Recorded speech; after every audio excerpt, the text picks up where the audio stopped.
a working live stream.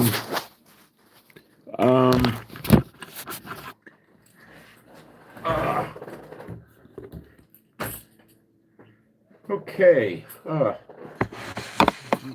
My name's Moshe, and I'm coming to you from Israel in the Galilee. 16th of April, it's 8:07 in the morning. Weather feels weird. I haven't checked. 73 now. Cloudy. Don't see any rain. Just they're talking. Oh, it'll clear in about an hour, and then we'll have straight sunshine. And tomorrow rain. There you go. So that's why I'm feeling the funny winds and stuff. They're telling us 90 degrees today and 90 degrees tomorrow. And I tell you, if it really happens and it rains at 90 degrees, it's actually really pleasant. And then sunshine in mid to high 70s, and then Monday rain again, and then it starts cooling off and getting not so great, and then that's the end of it. I don't really know if we'll see rain on Monday. It's too far out for them to predict. If they're saying rain tomorrow, but they're not hitting it with more than 40% chance, we may not see it. Or you may get a spritz here and there or something. I don't know. So much rain this year. I know it's good for my people yet to come, but it's also hard. The house is really still cold. I've got a fleece sweatshirt on and a hat. Last night, the house heated up. We were in the high 80s, and I fell asleep. I slept during the night without a blanket and the window open. Well, I woke up in the morning, I was cool. But I slept okay.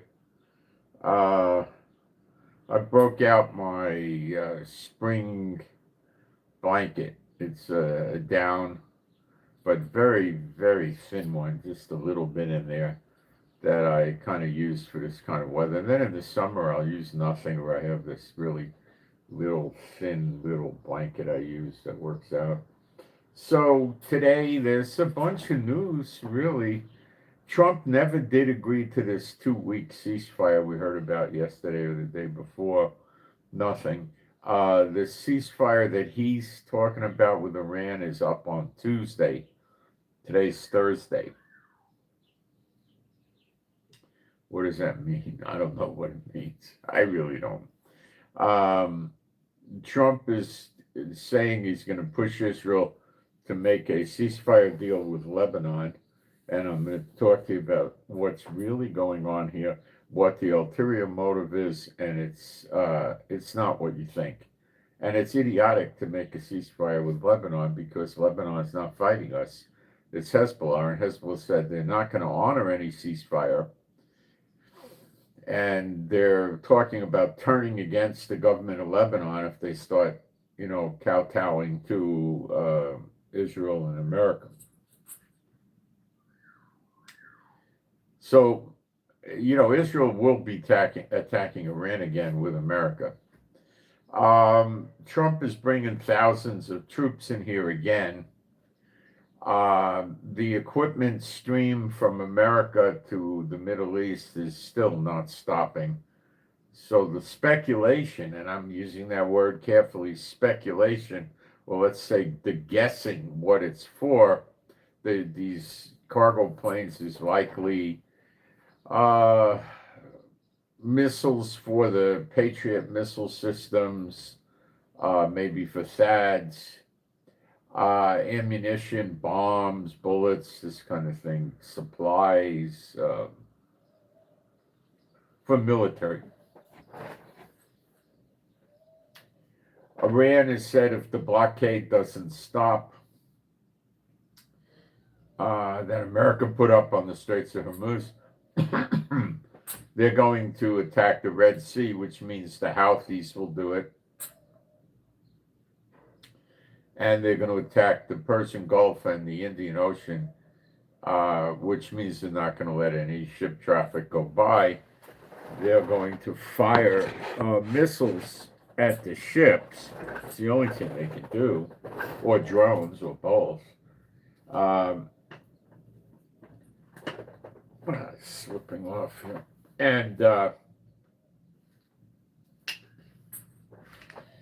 attack them. And that will, of course, one or two attacks, the insurance will either go up huge or they'll cancel insurance.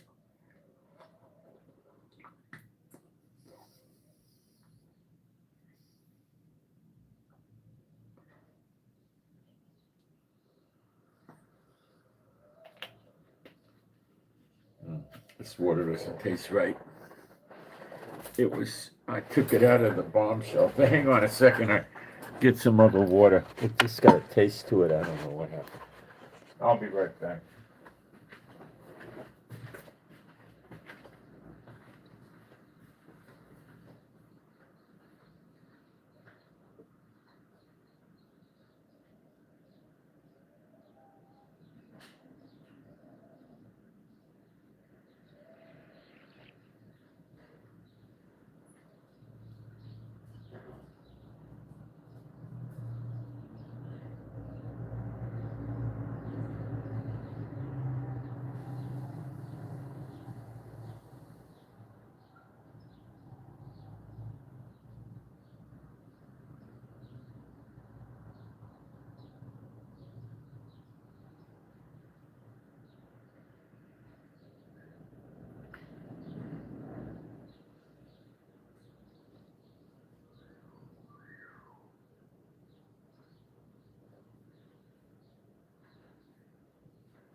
Okay.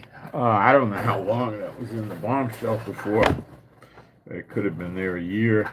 I ran out of my regular water, so my wife said, "Oh, go to the bomb shelf. We got a pack of water there." So I did.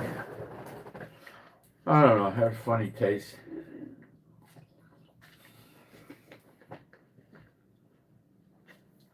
I just filled it up with our tap water, which is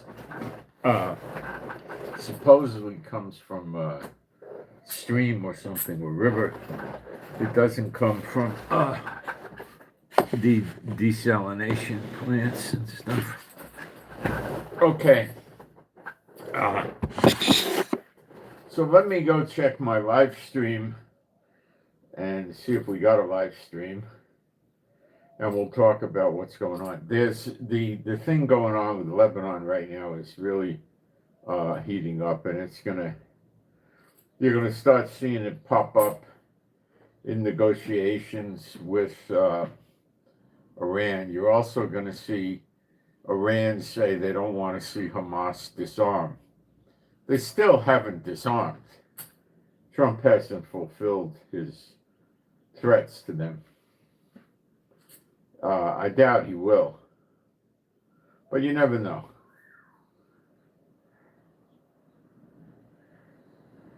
Okay, we got moderators here. That's great. Thank you, moderators. Okay, we got moderators here. That's great.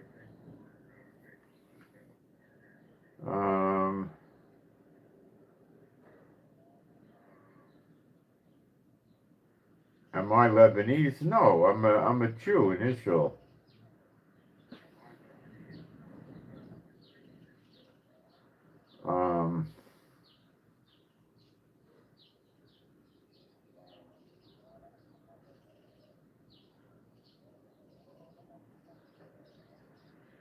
This is just going to take a few seconds to get this thing up.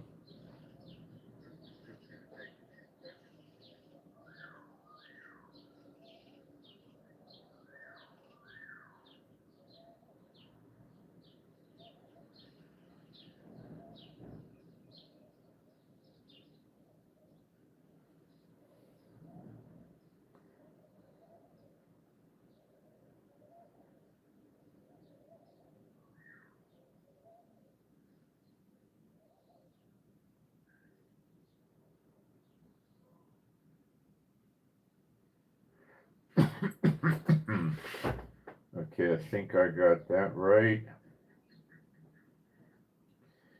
Okay, and let me check that. Now, being a Bible believing site, Old and New Testament, I'm going to do some praise, and of course, anybody that wanted to join in could join in. There is no God like Jehovah. There is no God like Jehovah.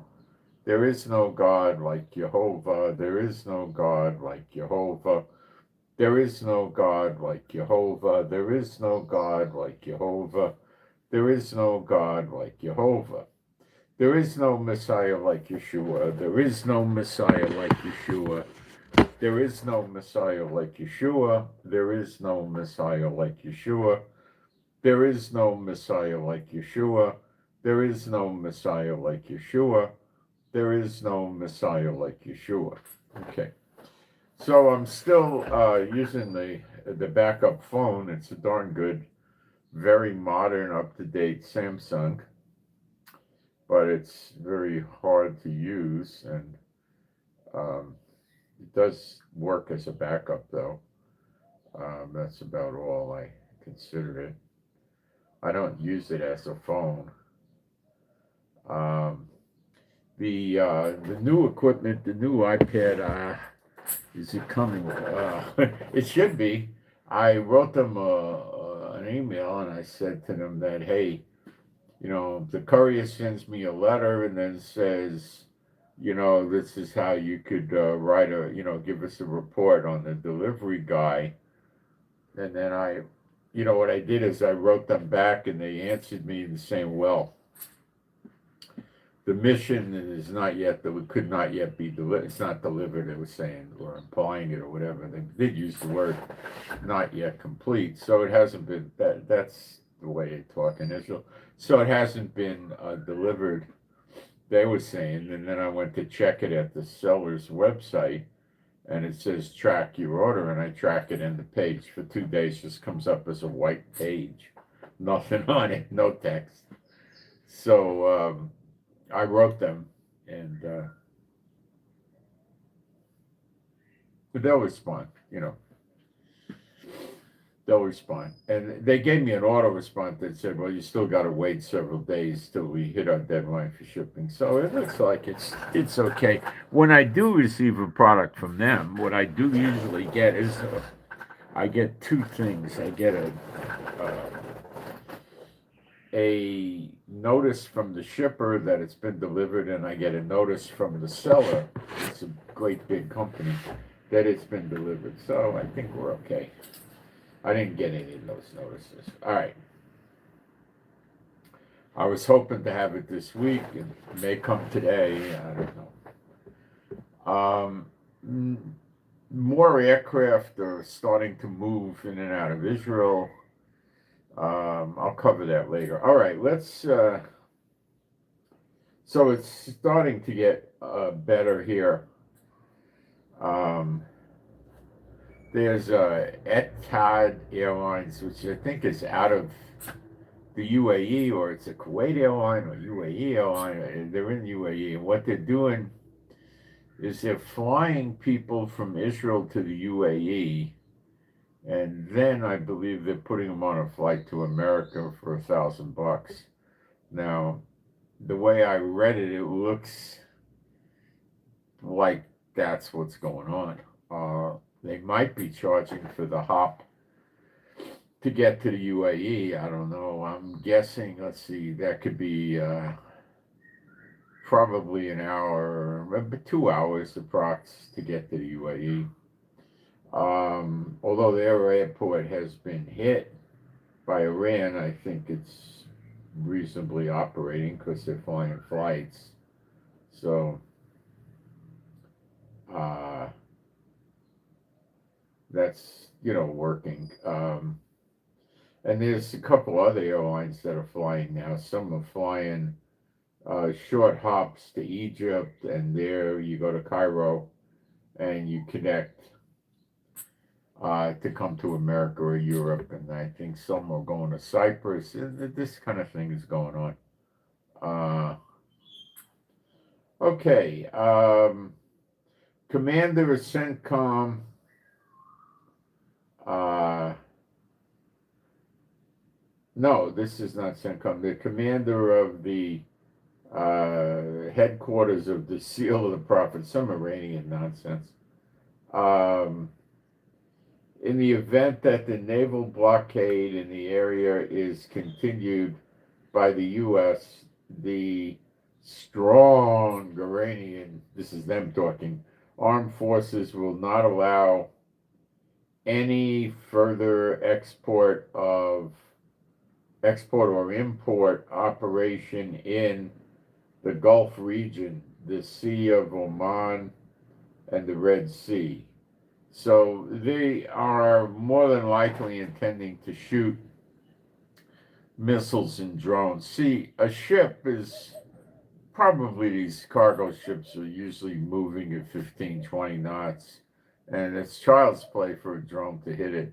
So they're gonna, and the ships have no defense. And the only way they can stop that is to have the destroyers or other things take the missiles down, and that's easier said than done, and it depends if it's a swarm attack.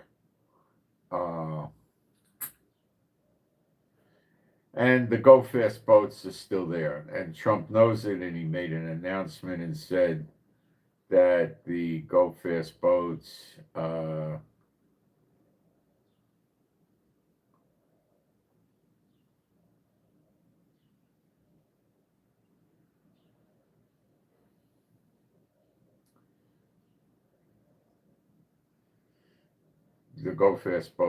going to be obliterated if they approach any of the American vessels. So the Houthis will shut the Red Sea. That's going to put the oil crunch on tighter, but not super significantly. It's about 7 or 8% of the world's oil going through the Red Sea. But add it to 20-25% in the Persian Gulf, you got a third of the world's oil shut down, basically. Okay.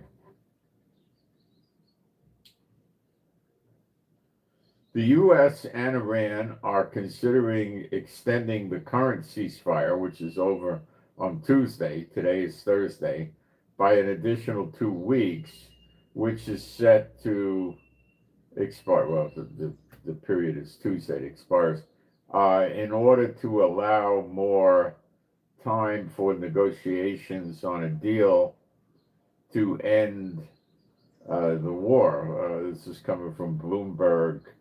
I don't, why would Trump do it? Well, the only reason I'm thinking Trump would do it is he wants to buy time for more troops to arrive and the other aircraft carriers. The George Bush is detouring around Africa, and then added a good 10 or 14 days to the trip. So he could be waiting for that. He likely is. So that would be his motive for doing it. He's loading up for war. He doesn't see it working with them. Now, when you read everything in the press, the nuclear, we're disagreed on the nuclear and the nuclear. It's deeper than that, believe me.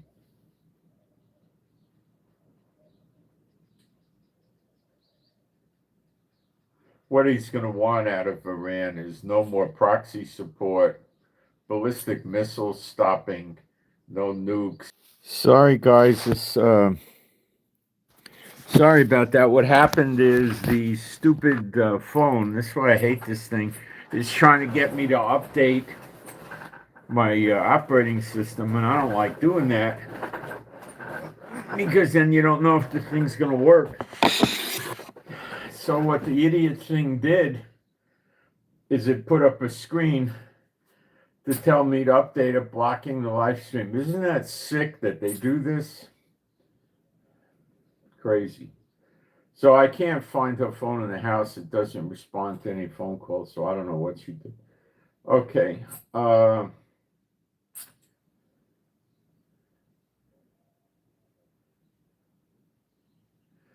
So this is, look, they're saying they're going to put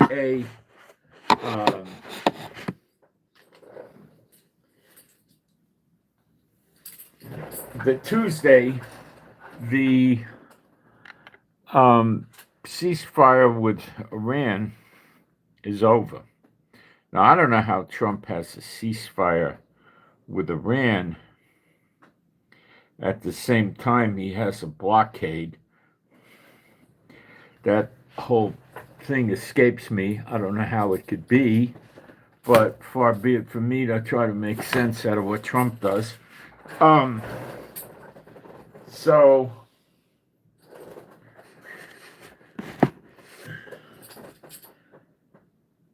then Israel does a ceasefire with Lebanon. Tuesday, the ceasefire starts. Tuesday, it's over with Iran. Wednesday or Thursday, Israel and America are attacking Iran again by air. So he frees, this is Trump's idea, let's free Israel up from being involved with Hezbollah, and even if it's only for a week, and we'll use them to help us attack Iran.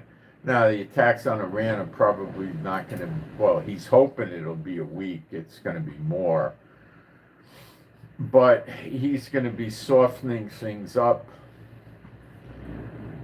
for the ground troops. Trump's bringing in thousands more ground troops. What do I mean by thousands? 80,000, 40,000? Nah, probably 10,000 or something. Maybe he's got 10,000 he brought in extra. There's about 50,000 normally in the Middle East. He brought in 10,000. They're not all here yet. One of those expeditionary marine forces that comes on that little aircraft carrier thing with accompanying ships, amphibious boats, they're not here yet. One is, one isn't. The Gerald Ford's not here yet. So Trump is marking his time, and this plan is going to blow up because Hezbollah will not honor the ceasefire, so it's not going to work. So what we're going to see next, we've already seen Iran say, I want you to, put Hezbollah in the ceasefire, and America said no, that wasn't in the deal, and apparently it got crammed down Iran's throat, and they went for it. And now what's going to happen is they're going to add the Houthis in there, and the Houthis are going to start closing the Red Sea, which they've done, 4 or 5 times already. It's nothing. They do it all the time. The Houthis are Yemen. Yemen is Edom. Edom gets destroyed in prophecy in Jeremiah 49. So bad nobody ever lives there again. It becomes like Daughter of Babylon after that.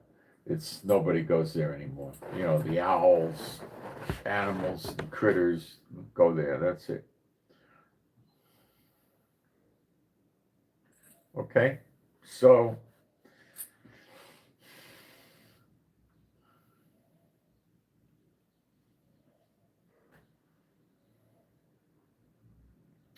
that's what's going on, and that's a mess on Trump. It ain't going to work. So I think Trump is looking for an excuse to get rid of the Hezbollah.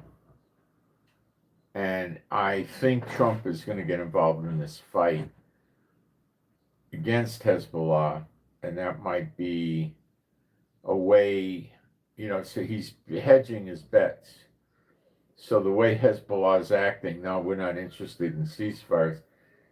What he could do instead is do a 2-week ceasefire with Iran if possible. Gives them time to get more troops in the area and set up more equipment, and that other expeditionary marine force of about 2,500 with the amphibious aircraft carrier thing and 2 extra ships will have time to get here. Gerald Ford will have time to get here, and then in the meantime, he'll help Israel knock out Hezbollah, which is going to be not boots on the ground on the part of America. It's just going to be air attacks of various nature, maybe missiles coming off of ships, and trying to beat Hezbollah into the ground quickly to, let's say, just give up the fight. Okay. Now, Netanyahu knows that Hezbollah is not going to give up the fight. If their strength is not 80,000, it's 50,000. If you knock them down to 11,000 or something like that, they'll give up the fight. Now, Netanyahu is either very dumb or very deceitful, and he likes to keep these wars going, especially when he has 303 criminal cases on the docket that are active, and he has to keep telling the court he can't show up because he has to deal with the war, and it keeps him out of getting convicted. If he wasn't afraid of being convicted, he would just show up in court. But he's obviously scared of that, so he doesn't destroy the armies like Hamas and Hezbollah. He goes around destroying their missiles, their buildings, their communications, their, stuff like that, and doing targeted assassinations. Does it work? No, it's an absolute failure. It doesn't work at all. It never works. It's stupid, but he sold it to Trump, and now Trump is trying it. It doesn't work. It's dumb. They got a lot of key people killed in Iran, okay? Khomeini on down the line, right? And did that stop the war? Heck no, it stopped nothing. Get this down. It does not work. If you took it to an extreme, would it work? What's an extreme? Okay, let's take Iran. If you went in and you killed 250, 300 of all their generals and top people in the military, would that have a good effect? Yes. But they're not anywhere near there. They never get those numbers ever. They don't. Well, with Iran, with Hezbollah, when we did the pager attack, there was thousands that got killed or wounded. That worked. But briefly, that's all, for a few months. So what would it take with Hezbollah to cripple them badly? Well, again, a few hundred of their generals, all of them, or almost all of them. You'd have to get hundreds of them, and their colonels and stuff like that, and their intelligence people, and all of them. They don't get anywhere near that amount. With the pager attack, they did. Oh yeah. So, they go around and blow a car or a motorcycle up and kill a guy that's a commander of this unit or that unit. So what? It's worthless. I don't even bother posting it on Telegram. It's a deception of Netanyahu's. He's not doing the right thing, because then his wars are going to expire and he's going to face his criminal cases. What's so hard to understand? Not much at all. Are there at least 1 million Israelis or 2 million that understand this in Israel? You bet there are. In my opinion, this is all my opinions, but I'm quite sure there's at least 1 million. This guy's terrible for Israel. He's a curse on Israel. He really is. He truly is. And in my opinion, he's a curse on Israel. And, they voted for this corrupt piece of garbage, and that's what he's doing. So he's going to try to dream up. Look, Hamas is still alive. There's 20,000 of them left in Gaza. That's a problem. They won't disarm. What, it's been 5-6 months they've been threatening Hamas, disarm. Listen, you know what the proper response is? You're not disarming, you start bombing them. Okay? That's it. The other thing, they go and hide in tunnels. Okay, Gaza's different. You get the water from the ocean and you flood the tunnel. Oh, no, Netanyahu's saying that'll ruin the ecosystem. What? People believe this? Ecosystem in Gaza? Are you nuts? Are you nuts? These people contaminate everything. They contaminated the Mediterranean near their beach. The water's contaminated. They put sewage in there. Their poop, their pee. There's no ecosystem with these slobs in Gaza. It's a joke. You put the salt water from the ocean in there and you flood the tunnels. Oh, they got doors in the tunnels, like on a submarine, real strong doors. Okay, wonderful. Fill the tunnels up with water wherever you can, and that's it. When they got those doors, it's to section off an area. In other words, let me explain. You got an entrance, and then you got an area in there where you flood it, and then there's going to be a door. Okay, a blast door, they'll call it, a very strong door that the water may not get through. Okay, wonderful. But they can't get to where the water is and get out either, not easily. If they open up the door, the water's going to come flooding in on them. It'll probably spread throughout their tunnel. I mean, you just keep doing it. Now, if it was me, I wouldn't put water in there. I'd find something better to put in there. Well, I mean, we could talk about putting gas in there and gasoline in there, but you can do better things. Like, what can you put in there to make it murky and sticky? Well, tar, honey. I think if you filled it up with 3,000 or 4,000 pounds of honey, along with the water, you might get some interesting cockroach infestation with 10 or 20 million cockroaches. And they can't walk through the water, the honey, or maybe honey's a bad idea, it would dissolve, but tar, there's all kinds of stuff you can do. He doesn't do it. He's not, look, a lot of people criticize him publicly for this. He doesn't want these wars ending. He doesn't know what he's going to do. When there's no more wars, the High Court's going to say, hey, today's Monday, Wednesday, you're in court, Jack. And then the procedures will go really fast, maybe less than a month, and then he'll be going to prison. Do I personally believe Netanyahu would ruin Israel before he goes to prison? Yes. If Israel's destroyed, there would be no prison for him, no prisons, no courts. But they won't let him do that. He can't give orders like that. They'll drag him out in the street if he tries that stuff. So instead, he has to play crafty, games.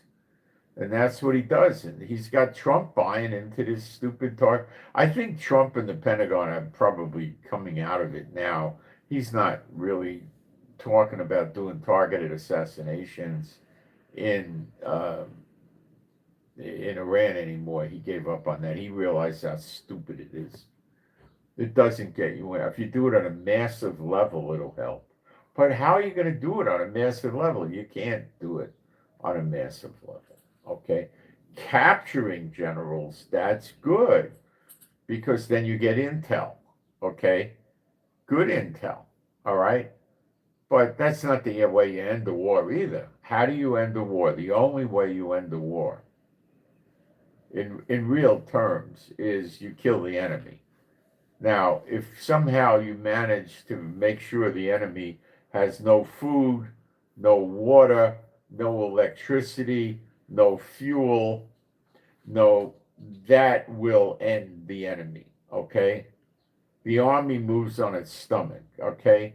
If they don't have water, in other words, Trump goes around and destroys the desalination plants, and they don't have food, in other words, you put a blockade up and you don't let any ships in or out of Iran, which means they're not getting food. And you knock the power grids out, then you're going to win. Has he done that stuff? No, he knows about it because he's talked about it. The Pentagon's well aware of that. It's not designed to bring, 70 million Iranians to death. It's designed to make the IRGC and the idiots running Iran, the crazy psychiatric cases, to throw the towel in. But psychiatric cases don't throw the towel in. They just stay there to the end and die. Okay? So the ground forces come, and what do? They'll kill them. Where are they? Well, you're going to maybe have a lot of trouble finding them. When ground forces come in, they're not going to be in Tehran. They're going to go in the mountains someplace, in some place they could hide in a mountain. But, that'll come out and destroy it. Iran is now, with this ceasefire, is running around fixing the missile cities that Israel and America destroyed. There was, exit entrance doors, how they get in and out, and those were, damaged so they wouldn't open. So they can't bring missiles in, the personnel problems, supplies, a lot of issues. So what did they do? Well, now they're fixing it. Well, you see, bombing these underground missile facilities, these missile cities that are so fortified, isn't working. But I'll tell you what will work, and I told you this again. You go in with big honking bulldozers, not the ones where the guy sits 6 or 7 feet up in the air, the ones where the guy's 10 or 12 feet up in the air. Okay, and you bring big cranes with a wrecking ball, not a little wrecking ball that's 3 feet, a wrecking ball that's 6 or 8 feet.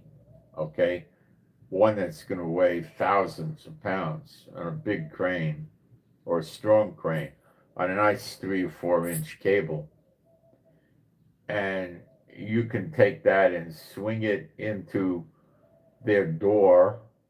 If it's side access, you could get, in the bottom of the mountain where they put it, you can get in on the side with that. It's not going to be top down, because the top of the missile city is the mountain.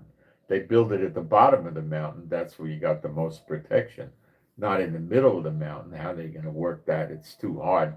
They build a road and go up and down. So it's the bottom of the mountain. So you get that wrecking ball and you keep swinging it into the door that opens whatever, the missiles, or to get in and out or whatever.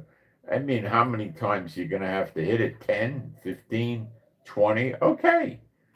You could hit it once every minute easily. It's a little slow, maybe once a minute. So you sit there for 15 minutes or a half hour, and that door is going to break open. If it doesn't break open, it ain't going to open anymore. It's going to be bent and damaged and jammed. I mean, you're talking about a big wrecking ball that probably weighs 10, 15,000 pounds. Okay? But they'll keep going until they break the door out. And then it's over. Once they break one door out and the special forces are there, you get the megaphone, come out and surrender. No. 20, 30 canisters of tear gas go in. Wait. Another 20, 30 canisters of tear gas go in. You wait. Not working. They're still in there. Go to another door. Start smacking it with the ball and crane again. Right? Same thing. And then if they won't come out after a sufficient amount of tear gas, you satisfied yourself. Well, then you bring some tanks up there or mobile artillery, and you start putting, 15 or 20 artillery shells through the opening. And, you're going to eventually get secondary explosions, and that'll be the end of it. You can also throw things down when you got special forces there. You look for their air ducts. You got to have air ducts. They need air to breathe. Okay. In addition, they need to take the fumes from the generator that's underground out. Okay. Now they have minimal personnel down there, but you still need personnel. It's going to end. The special forces are not going in there to attack their army and have 7-day battles, and that's not what special forces do. Their job is to go in there and penetrate those missile cities and bring them to an end. Okay, and they'll do it. But I'm telling you, a big excavator. You got that big bucket that's maybe 8 feet by 4 feet, and it's 2 inches thick steel, hardened, super hard steel, and you take that thing and you just start ripping the side of the mountain with it. What do you think's going to happen? That thing is going to smash through concrete, hardened rebar concrete. I don't care. It goes right through that, and it's just going to start ripping holes in the side of that mountain. Okay? That's it. Once you got a good opening, you can tell them to come out and surrender, or you blow it up if they don't want to come out. I don't see the point in sending American special forces in there to get killed in machine gun fights with these idiots. Just throw explosives in there, You can use JDAM bombs that are, they're accurate to within a meter anyway. And you'll get probably a foot. And you get those JDAMs dropping right down there in the hole. A good 2,000-pound JDAM in there. That's it. Once you get your secondary explosions, like you hear dozens and dozens of them going off, it's the end of the place. Now, how are they going to get the missile launch sites? Well, in a similar way, the mobile missile launchers go into tunnels in mountains. They got 20, 30-foot ceilings. Well, not 30, probably 20. Big ceilings. They're wide. They're probably wide enough for one truck this way and one truck that way. And the roads, they got them paved in there. And they bring the truck pulling the missile launcher inside there where it can't be seen and hit. And when it goes out, they open up the blast door. It goes out, it travels a brief distance from the opening. I don't know, 100, 200 meters will do it. Then it fires up. It's already geared up, and inside the place, they got it all warmed up, ready to go. It goes out there and fires the missile, and then he drives back inside the tunnel, and they shut the door, and he's safe again.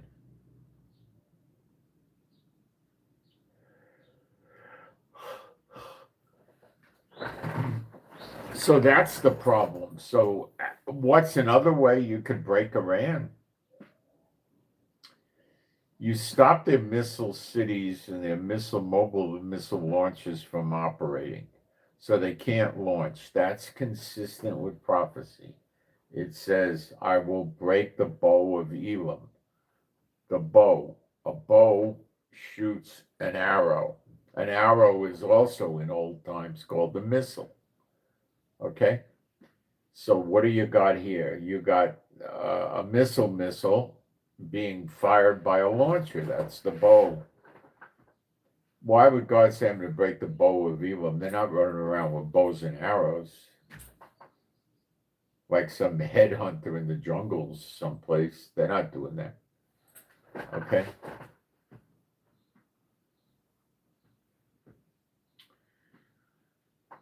If you stop that from happening, that's it. Now, I don't think it's feasible to stop that with bombs. I think America would, like a B-52 could carry 2 of these 30,000-pound bunker busters, and that doesn't do it. You might need 6 or 8 or 10 to get through one missile city, okay? And if you got to do 40 of them times 10, Trump don't have no 400 of these things, and they're probably a couple of $1 million to throw. It's more appropriate to just bring special forces in. And, you can get the heavy equipment over. You'd have to put it on boats. and get it over there, and then you'd probably have to conduct a landing, um, and then truck it to the side. I don't know how they're going to do it. Maybe they can transport these things in pieces with Skiorski, or whatever you pronounce them, the big helicopters, guys.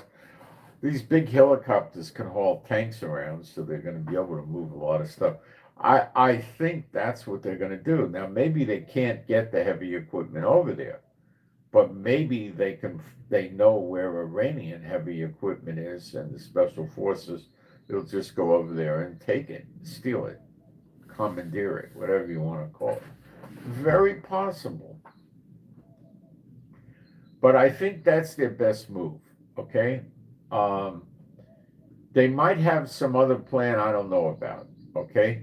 Maybe they're going to bring not real heavy equipment, just boring equipment, and sit there and drill holes through the mountain, the big boring thing like this, and,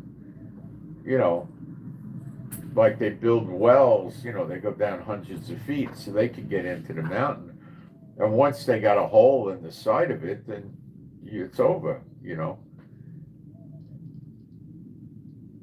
You could shoot missiles in the hole. You could, there's all kinds of things you could do. You can enlarge the hole, and then special forces could get in. Look, I don't know exactly how they're going to do it, but I believe they've given up on the bombing. I believe it was Israel and or the Americans together went and used conventional bombs, which are probably 500 pounders, and they dropped 250 to 300 bombs on one missile city before they were comfortable thinking they destroyed it.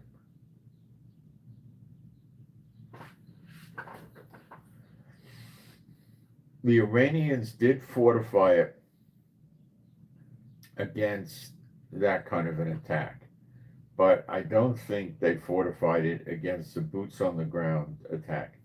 Now, special forces might use explosives. They may not use heavy equipment.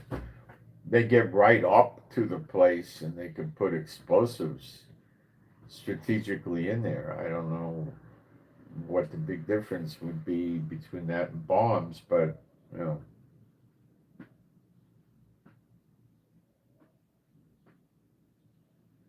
we'll see.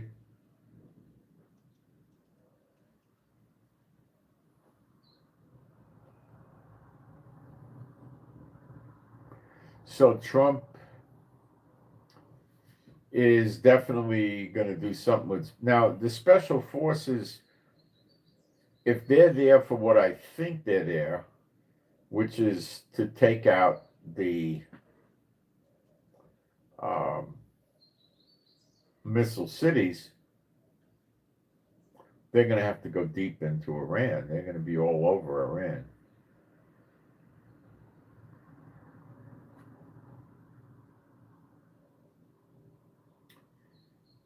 Some might say, no, he's bringing the special forces in to capture the oil refineries and use them for America. No. Because if you don't take the missile cities out, they'll fire at the American forces at the oil refineries. They'll fire at them with their own missile cities.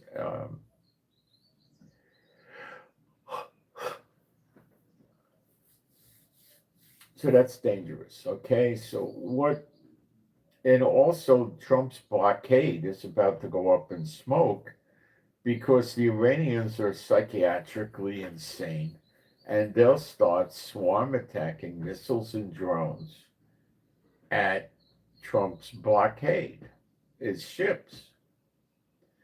Not only will they attack his Navy ships, they'll attack any vessels that is allowed to pass.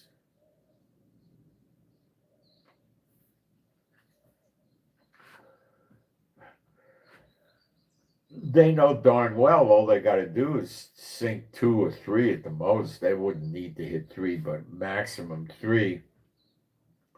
and that's the end of the shipping, and then negotiations with America are going to take a new perspective. But see, Trump is likely never going to give them what they want. What they're going to do, if they're left intact and their missile cities are intact, this has been stated by them. They're going to let Kuwait, Bahrain, Qatar, UAE, Oman, Saudi Arabia pass oil through the Straits of Hormuz and the Sea of Oman and so forth. But they're going to want $2 million a ship, and they are going to insist that these transactions of this oil being sold and the LNG being sold take place not in the US dollar to break America.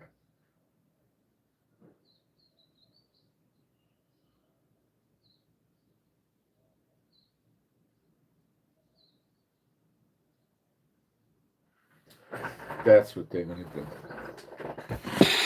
And it'll work. Okay. And it'll break America. So Trump's not, and that's what this thing was about all along, was getting the oil sold off the US dollar to break America. They were going to try to do it with bricks, but now they did it this way. Will America get involved in Hezbollah fighting? Maybe. We'll have to watch it. It might be just providing missiles and equipment and stuff, but I don't think so. It's such a retarded army and full of Shiites. I think America's going to go in and do it. Is America going to get bogged down in there for a long fight? No.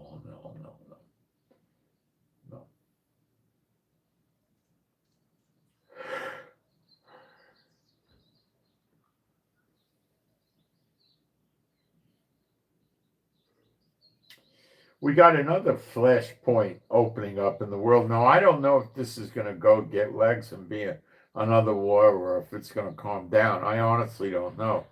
This is about two countries we don't read about in prophecy, India and Pakistan. The Arabian Sea flashpoint. India deploys missile tracking ship called INS. I guess that might stand for India Naval Service. I don't know. It's India, though. INS DHRUV. You can pronounce that as bad as I can. As Pakistan prepares a strategic missile launch, they're doing a test. India's deployment of this ship declared a vast Arabian Sea exclusion zone for a suspected missile test, signals an intensifying intelligence confrontation.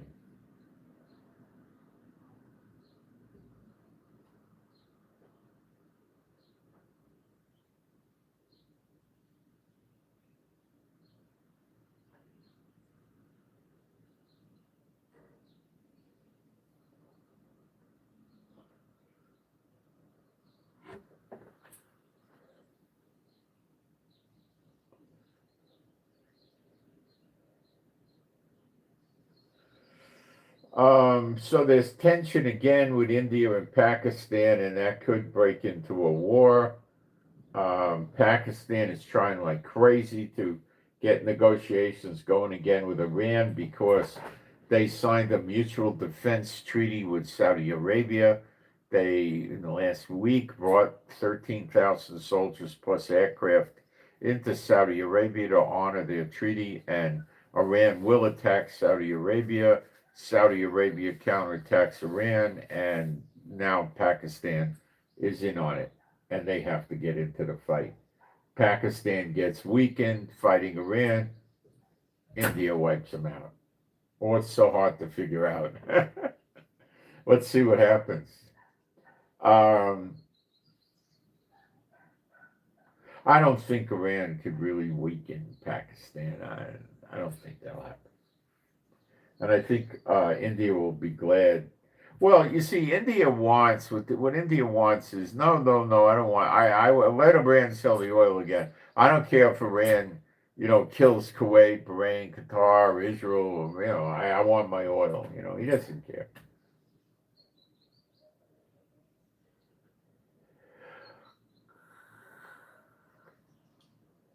They're saying new weapons are being used by Iran and America. And, yeah, different missiles is really what they're talking about more than anything. I wouldn't. The other fear that is out there is that not Iran, is that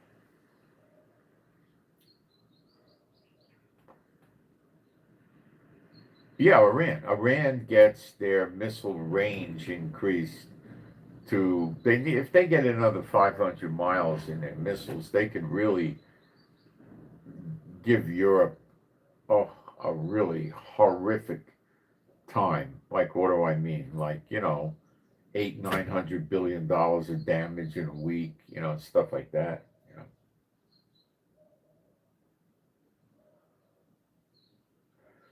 Now, the U.S. naval blockade, just so you understand this, is not a full shutdown of the Persian Gulf. The U.S. has this blockade is on Iran's ports, not the entire Persian Gulf. So they might stop you and they might even interdict you, and they might want you to give them some evidence that you got business at another port, like you're going to Kuwait for LNG, or you're going to someplace else, UAE, for oil, and that's okay. That's Trump will consider that kosher, but you can't be going to Iran. Even if you got sardines or soybeans, you can't be going to Iran. And Iranian ships can't leave because he doesn't want the oil going out. So they're trying to break Iran's back financially, okay? And that's going to get a reaction from Iran, and the Pentagon is not that retarded. They know that. Now, something went on in the U.S. Congress making Trump get permission from Congress to keep the war going with Iran or something like that. And no. Yeah. They shut it down. So yeah, no, Trump could continue the war for a long time now. The Democrats tried to stop weapons sales to Israel, and the Senate defeated that too. So Trump's got the Senate.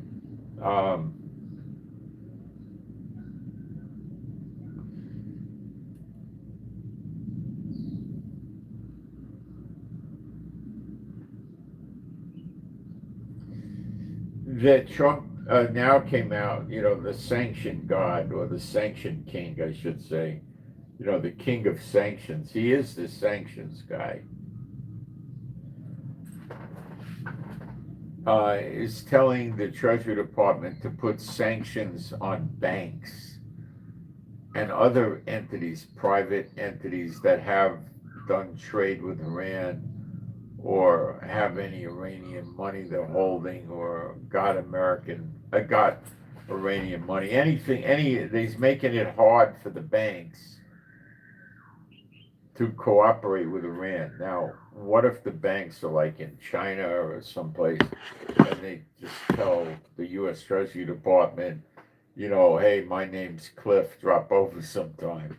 Well, that's not going to work because of the SWIFT system. So what Trump will do is the SWIFT system will delist these banks. So in other words, the bank in China has one of these, consoles to operate the SWIFT system, right? You can't just use a Windows box to, it's got to be, a special console to do it,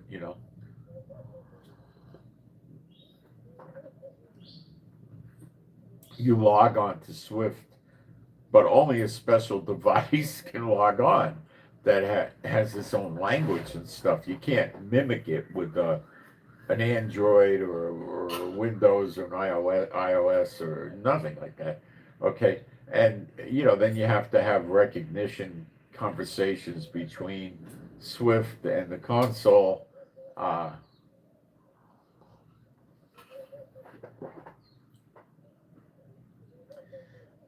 but what's going to happen when they delist them is the Chinese bank, and they already hit 2 Chinese banks, and they told them they're in danger of getting blocked right now for holding Chinese money, for Iranian money, holding money that belongs to Iran. So what happens is they try to log on and they have no password that works.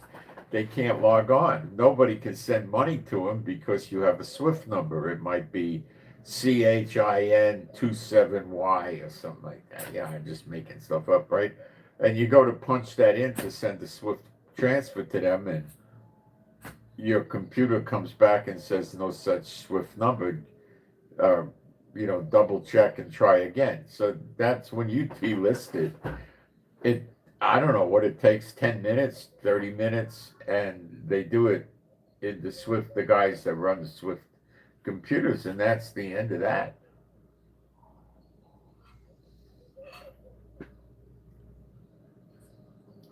Nobody could send money to that bank, and that bank can't send money to anybody else in the Swift system. So what does that mean? Well, let me tell you what it really happens. That Chinese bank has to do business with another Chinese bank in China and send the money through the other bank and hope the United States doesn't catch that. But if the United States catches it, then they shut down that other Chinese bank.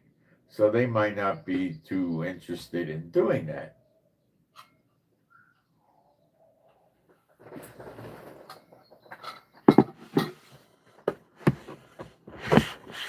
But the Chinese government could override that. So,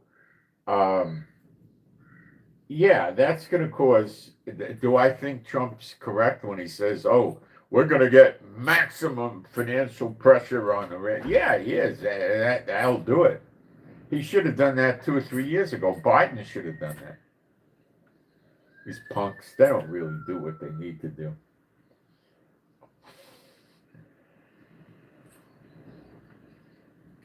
So remember, ships can pass through the Persian Gulf. They just can't go to Iran or from Iran.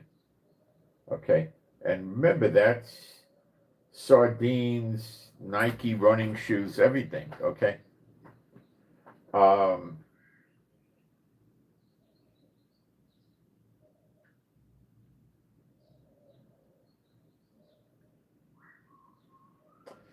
There were several ships that the military boarded and told them to turn around, and they turned around. 6 or 8 ships got turned around, something like that. Most of the ships know better than to go there. But the general traffic in the Persian Gulf is way, way, way down. My hunch is the insurance premiums are way the heck up there.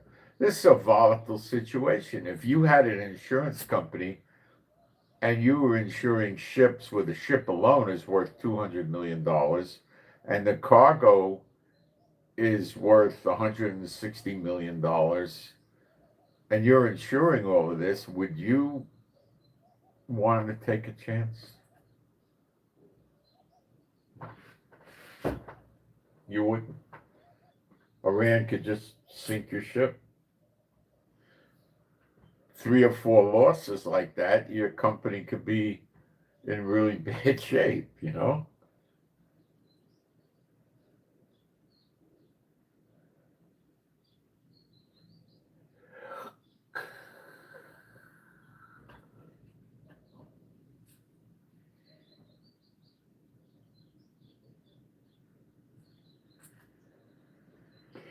Private people join these insurance companies. I forgot the name of the company anymore, but you have to submit a financial statement to them.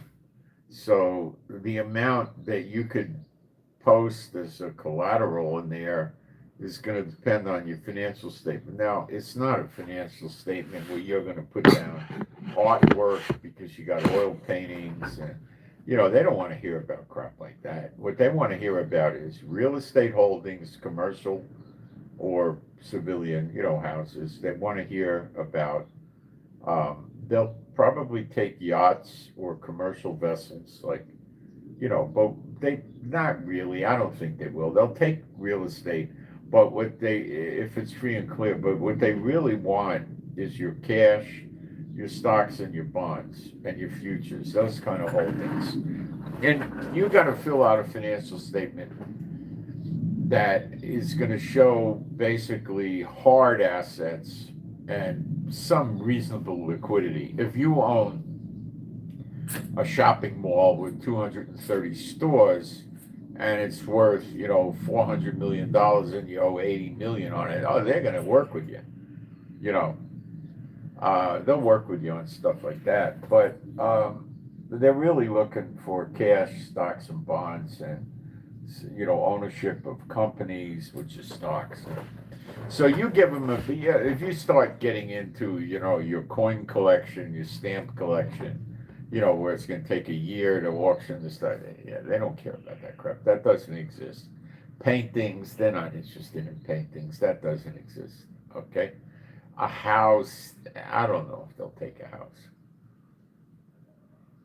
Probably not, because you might be able to file bankruptcy and keep it or drag it out, but you're not going to be able to keep your office building or your mall or something like that, or your chain of supermarkets. So it's for people that usually got, I'd say in today's world, that people that got like, 40, 50 million and up. They could buy shares of this. So what happens is that most people don't know this stuff goes on with the rich. So they send you prospectus, okay? And it would probably come some days before the journey. There's this ship that's going to the Persian Gulf to Kuwait. I'm making this up, and it's, $380 million. And how much do you want to insure? How much, you can go in for, probably, they might let you get in for 3% or, 1%, or maybe they want 10% on a smaller deal. I don't know. And you post that, you agree, you sign a contract, which is very, very seriously enforceable, that you're going to pledge to support, you want 10% of it. And then they give you 10% of the premium less their charge. So they probably take 10, 15% off the top, maybe 20 for their own overhead, and then they give it to you. So there's people that sit around in their mansions and they just read these things, right? There could be all kinds of things, all kinds of insurance. This is extraordinary insurance that they need to get. And you can buy into it. But how many people do you know even know this existed, right? It does.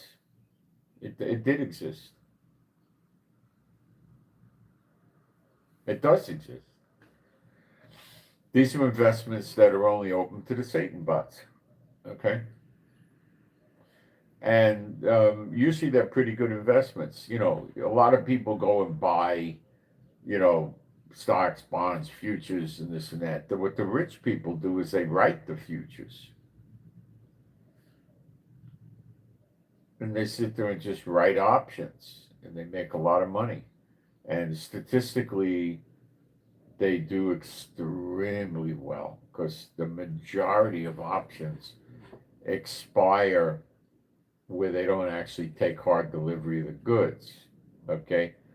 So it's only if they're going to take, if you're losing on paper, it means nothing. You write an option and you're losing on paper, it's meaningless.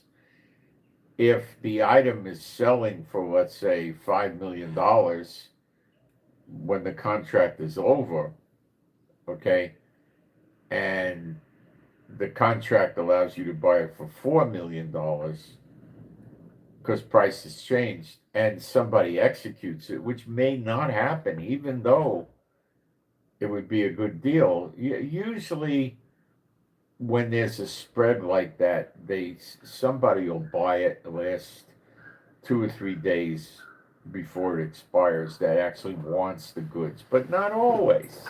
Sometimes there's just nothing out there for that. A lot of times. So they rarely get that. First, they have to have the option turned bad against them. And then they have to have somebody actually want to execute the option for hard delivery. And like I told you, a lot of people that are buying things, like with oil, don't bother with these options. They just go and call the oil company up and say they want to buy so many barrels. That's it. It's the same with soybeans. The same with orange juice pulp or pork bellies. I mean, they just call up and say they want to buy it. They don't mess around with these stupid options. That's just gambling.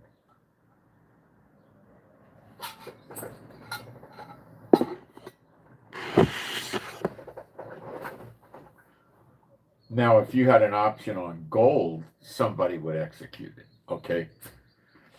Because you don't need a place, you need a place to store, $30 million of orange juice pulp. Where are you going to keep it, or pork bellies or soybeans or corn? Where are you going to put it? But with gold, yeah, you can put it in your closet, How much gold could you put in your closet? Oh, millions and millions and millions of dollars. Okay. The IDF chief of staff, while in southern Lebanon, declared all terrain up to the Litani line will be designated a kill zone. Anybody in there that's walking around is a target. They're walking around with a target on their back and they get blown up. Okay. Now, I don't know why Netanyahu keeps trying to convince everybody this is such a great thing. This is consistent with the UN decision years ago that Hezbollah can't be south of the Litani River. But that doesn't do any good. It did a long time ago, back in 2006 when it was made. The Hezbollah didn't have missiles that could go further than 17, 18 miles. Now they do, by a lot. So it doesn't help that much. Duh, Netanyahu again, the curse of Israel, as I refer to him as, in my opinion. The U.S. maritime, but he's trying to clear it up. But his goal is normally leave them alone, get it to stop, and they'll be here again to attack us another day. That's how he's been in his 27 years of disgusting reign of Israel. And he's cut Aliyah down like boom, like a chainsaw. He stopped Aliyah. He doesn't want people coming here. Why? The Jews come here, they process, they become citizens, they vote. They're not dumb enough to vote for this buffoon. Oh. They're not in on his corruption like the Israelis, some of the Israelis are. They won't do it.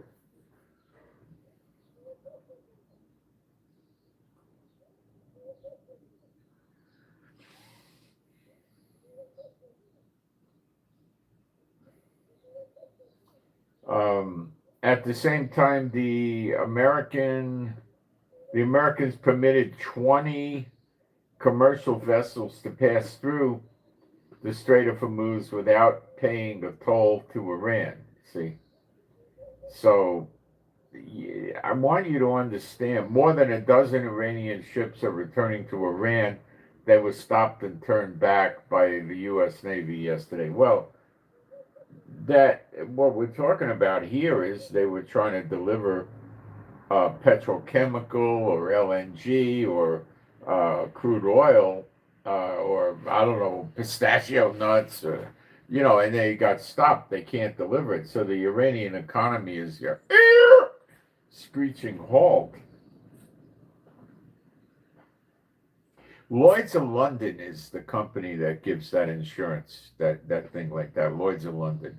And they're very big, a very active insurance company. They were years ago. I haven't looked in on it recently, but this is an age-old practice they have. And they're a bunch of creative Satan bots that, um, you know, they use other people's money. You understand? They use your money, if you're a Satan bot millionaire, to back these insurance claims, you know. Now, a lot of times to make it more attractive, what I think lawyers will do is they'll take the first 10 million of the loss. Okay. Other things they'll do is they'll tell the ship and the ship owner that they got to take the first 10 million of the loss. So if there's some minor damage or something like that, they don't have to bother getting involved in it. Okay. So they might even say the ship owner takes the first 10 million of loss. They might go further and they might even say, we'll take the next 10 million, but usually they won't do that. That's just to keep the legal fees and the red tape and all that stuff from happening, and they don't want to scare their investors away from petty claims and stuff like that. You know, if it's a $500 million, they might say that the ship has to take the first 50 million of loss or something like that. And they might, you know, when they insure cruise ships, it runs something like that. The cruise ship's got to take the first some odd millions of dollars of loss. So small claims don't, you know, if they hit a whale and they, you know, dented the hull and it, you know, they got to repaint it and pull it out, it costs a few $1,000,000. There's not going to be a claim to the insurance. Okay.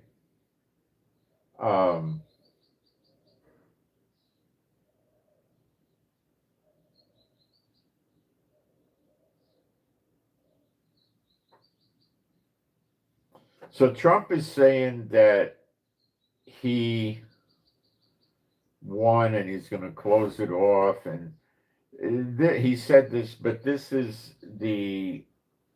based on the end of the 60-day period. But today, there was an attempt at Congress to make him go to them, but now it appears that they got knocked out. So it appears that Trump can continue this 90, 120, 180 days. He could keep going, boots on the ground, whatever. So the pressure for Trump's 60-day limitation on this, and I think we're on day 48, which doesn't leave you much, 12 days, is not binding on Trump anymore. So this thing could drag on and on and on, and that's not making Iran feel warm and mushy inside.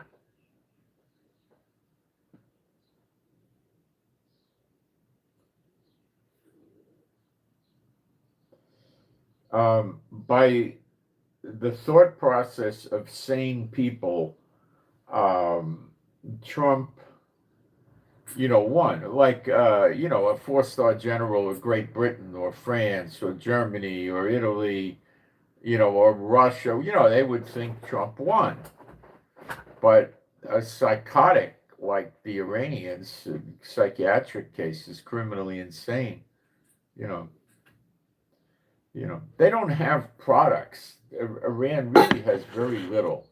They do sell petrochemicals, but I think they don't really sell much. I think they use it themselves to make weapons. They have a pistachio nut industry, and people might think they got great pistachio nuts. You know, they might. I have no idea. And they might buy those. I don't know. But, you know, let me ask you some questions. Have you ever bought a microwave oven made in Iran? How about a camera? Instead of a Nikon, you buy an Ironcon, you know, an Irancon, or, you know, no, you never did. What about instead of buying a Timex or a Casio, you get an Irano watch? No, they don't have those. What about a refrigerator from Iran? No. What about a car from Iran?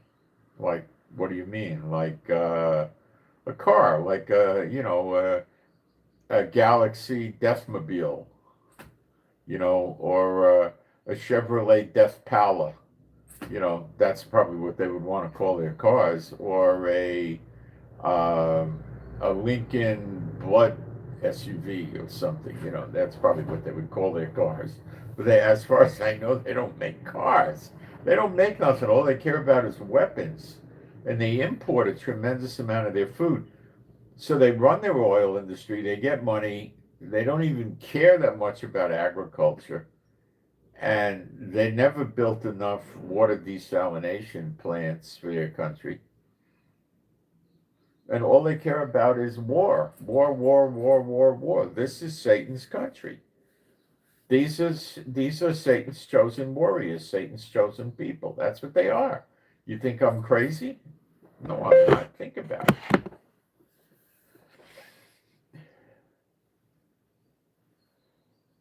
They're psychiatrically crazy. They're a death cult.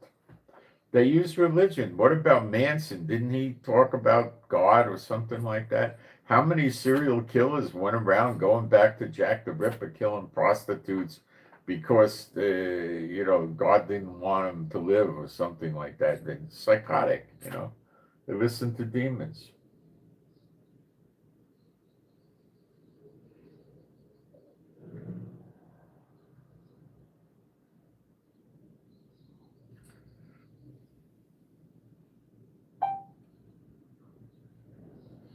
They should call, instead of Khomeini, they should call him Khomeini the Ripper.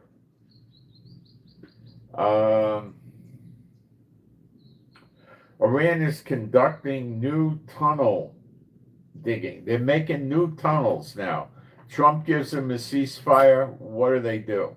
Do they act like they're going to make peace? No, they're digging new tunnels for missile cities. They're digging the new missile cities whose entrances and exits opening were attacked. So they're trying to replace, let's read this again. Iran is conducting new tunnel digging for missile cities whose entrance and exits openings were attacked. So were blocked. So I think they're replacing those cities that got blocked. So they may not be able to open them up anymore. So the point of this is, yeah, we did damage some of the missile cities, and they're trying to create new ones during the ceasefire. And that's probably one reason why they're letting the ceasefire run on, is they want to see these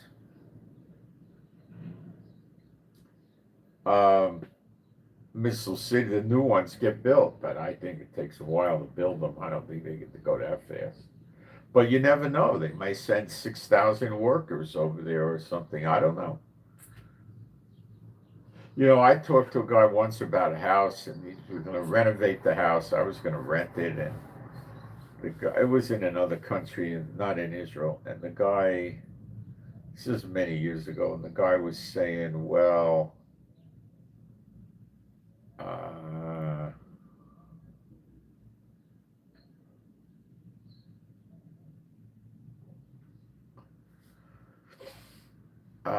it'll take, 3 or 4 weeks to fix it, and then I pushed him. He says, listen, I could send 20 guys in there and have it done in a day or two, So normally it's going to take a long time to build a missile city, but if you send thousands of workers and massive amount of equipment, maybe you could do it in a week. But, you got to pour concrete. Maybe, I don't know. It doesn't sound too good to me, but if they get another 2-week extension, I'm pretty sure if you give them 3 weeks, they'll get it done. Concrete got to harden, but that's 2-3 days, If you got fast dry concrete, it's an afternoon. If you don't, it's 2-3 days typically, or underground maybe it's a week even, but still they might get it done.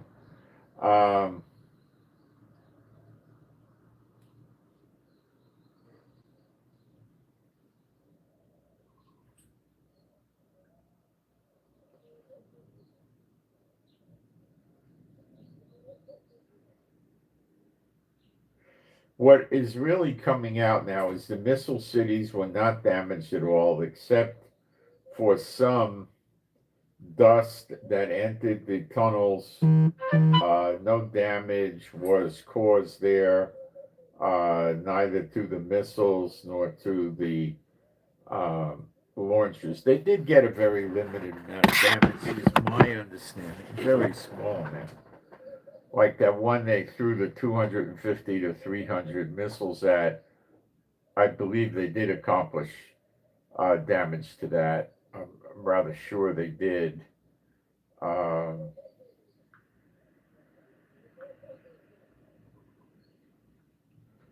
okay, I'm buffering. Let me find out what's wrong.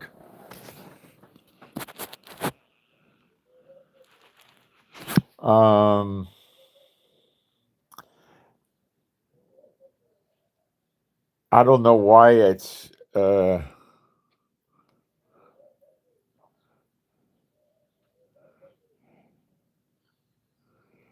don't know why it's running. I'm not understanding why it's saying it's buffering. Let me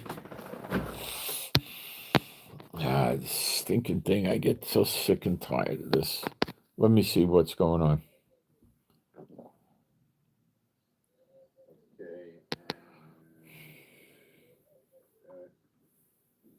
Now, being a Bible believing site, Old and New Testament, I'm going to do some praise. For anybody that wanted to join in could join in. There is no God like Jehovah. There is no God like Jehovah. There is no God like Jehovah. There is no God like Jehovah. There is no God like Jehovah. There is no God like Jehovah. There is no God like Jehovah. There is no Messiah like Yeshua. There is no Messiah like Yeshua. I don't know. I'm not detecting anything wrong here.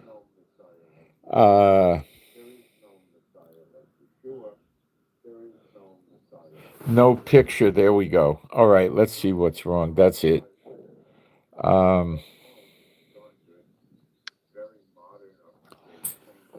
I fixed it. Okay, I must have hit. Okay, we got a picture now. We're going. I don't know what happened. I didn't hit it. I wasn't touching it. I don't know what happened. Okay. That's easy. I hope the new thing works out. The new iPad. You know what I found out? I was looking at. Okay, there's stores in Israel now. Israel is not. The retailers, their websites are generally not doing well. Okay. A lot of the big stores do an app, and they want you to use their app. And the apps are,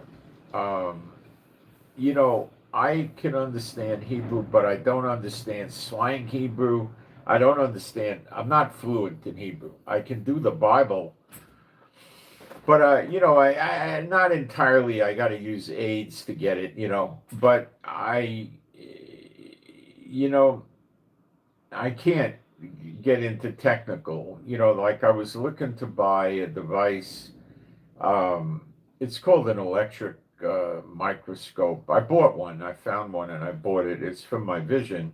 If I want to work on something close or I want to read something, it's got very heavy magnification. So you've got a camera, you got a stand, and you got a camera.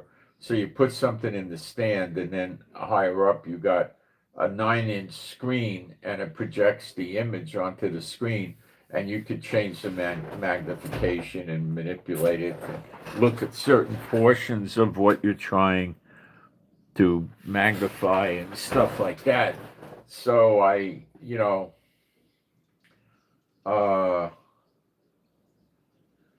I went around looking for one. Now, I don't know the Hebrew words to get that, so I found one and, I got it delivered, and it came, but it's in Israel. Some of the, I have to set it up. I didn't set it up yet. I'm trying to do that today.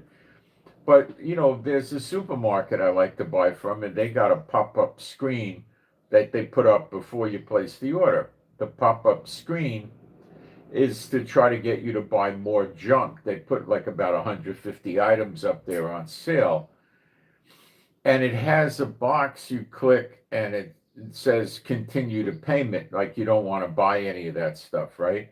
But the box doesn't portray correctly. The colors are mixed up, and you hit it and it doesn't work. So what I did is I went into AI. AI knows a lot about computers and programming and websites. They're unbelievably good at that.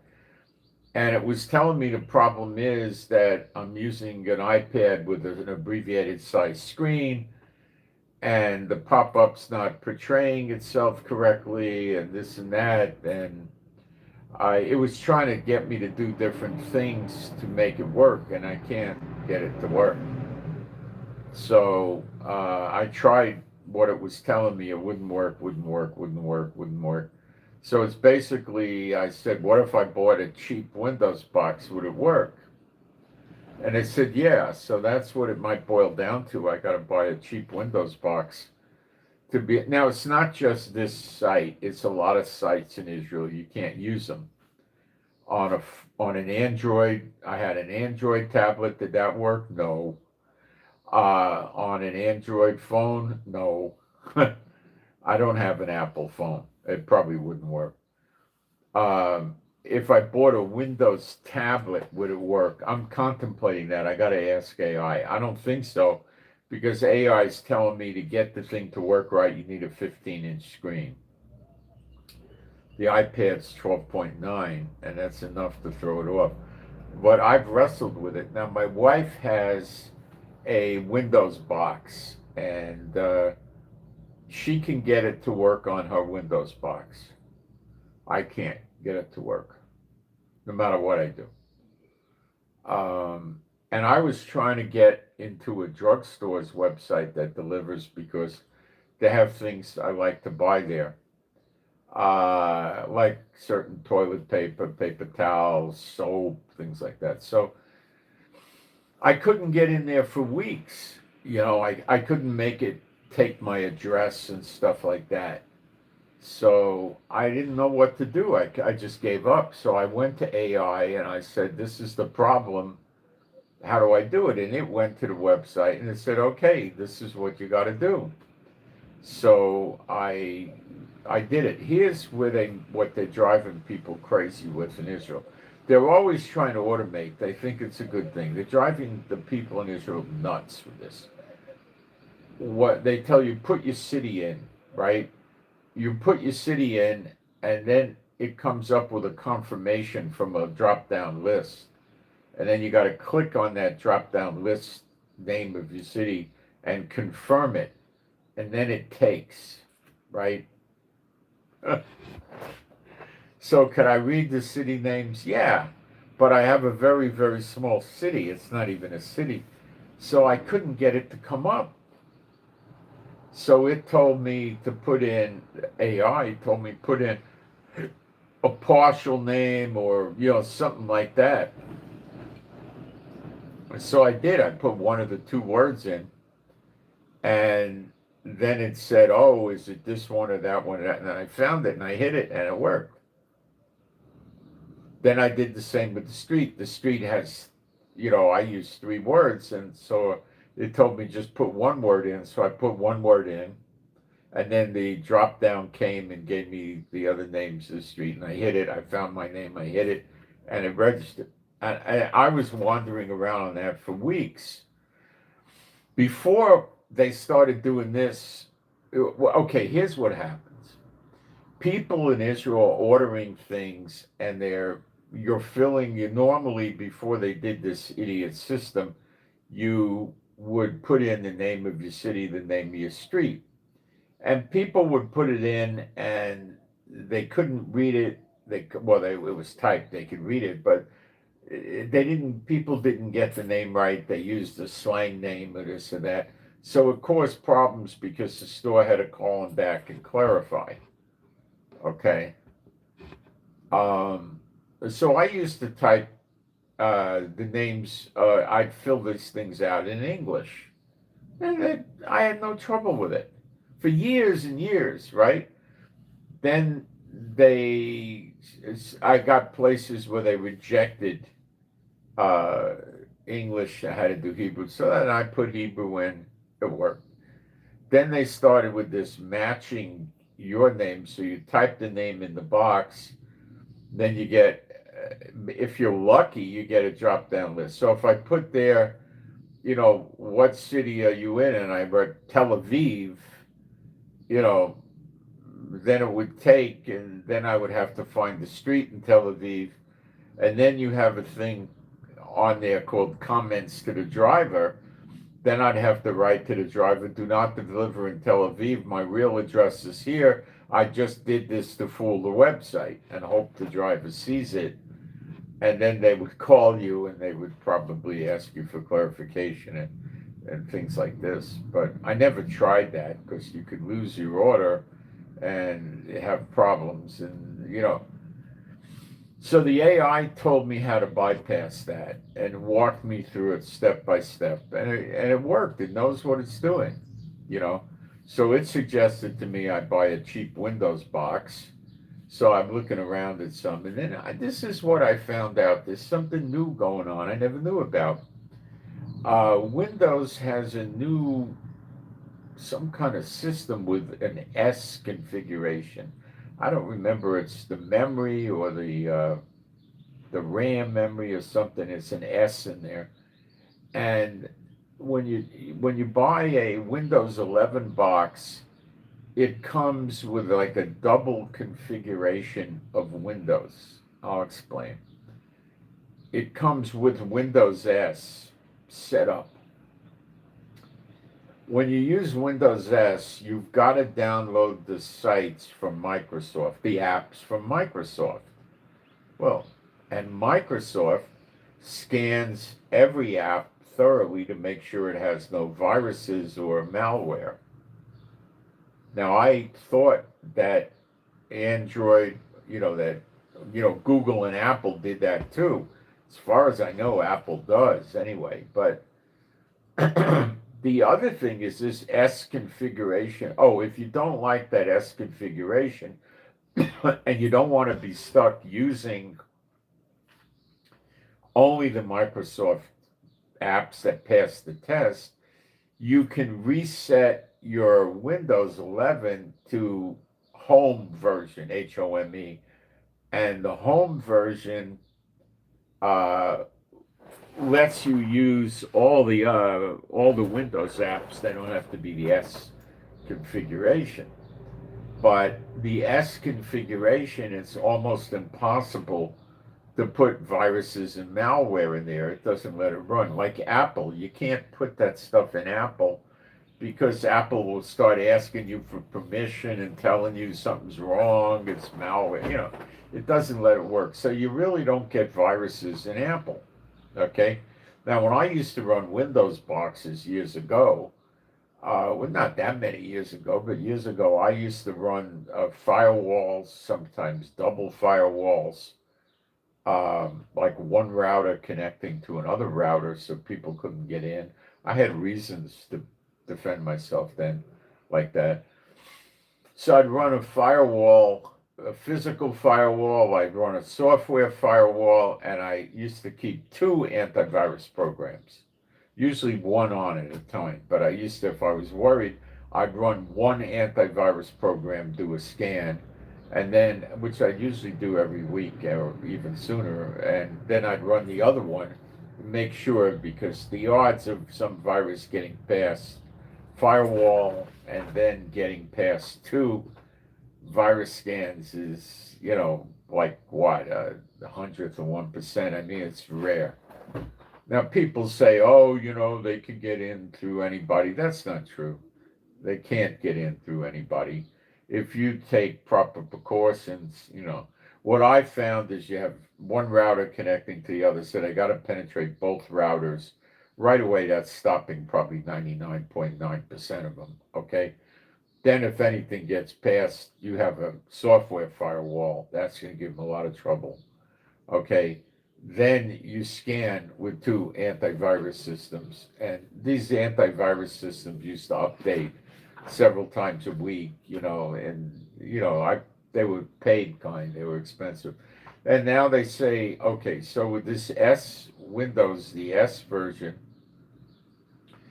the only restriction you're suffering with is you got to get an app from the Windows download place, Microsoft, which Edge is their browser. So I usually don't use Edge. So I could use Edge.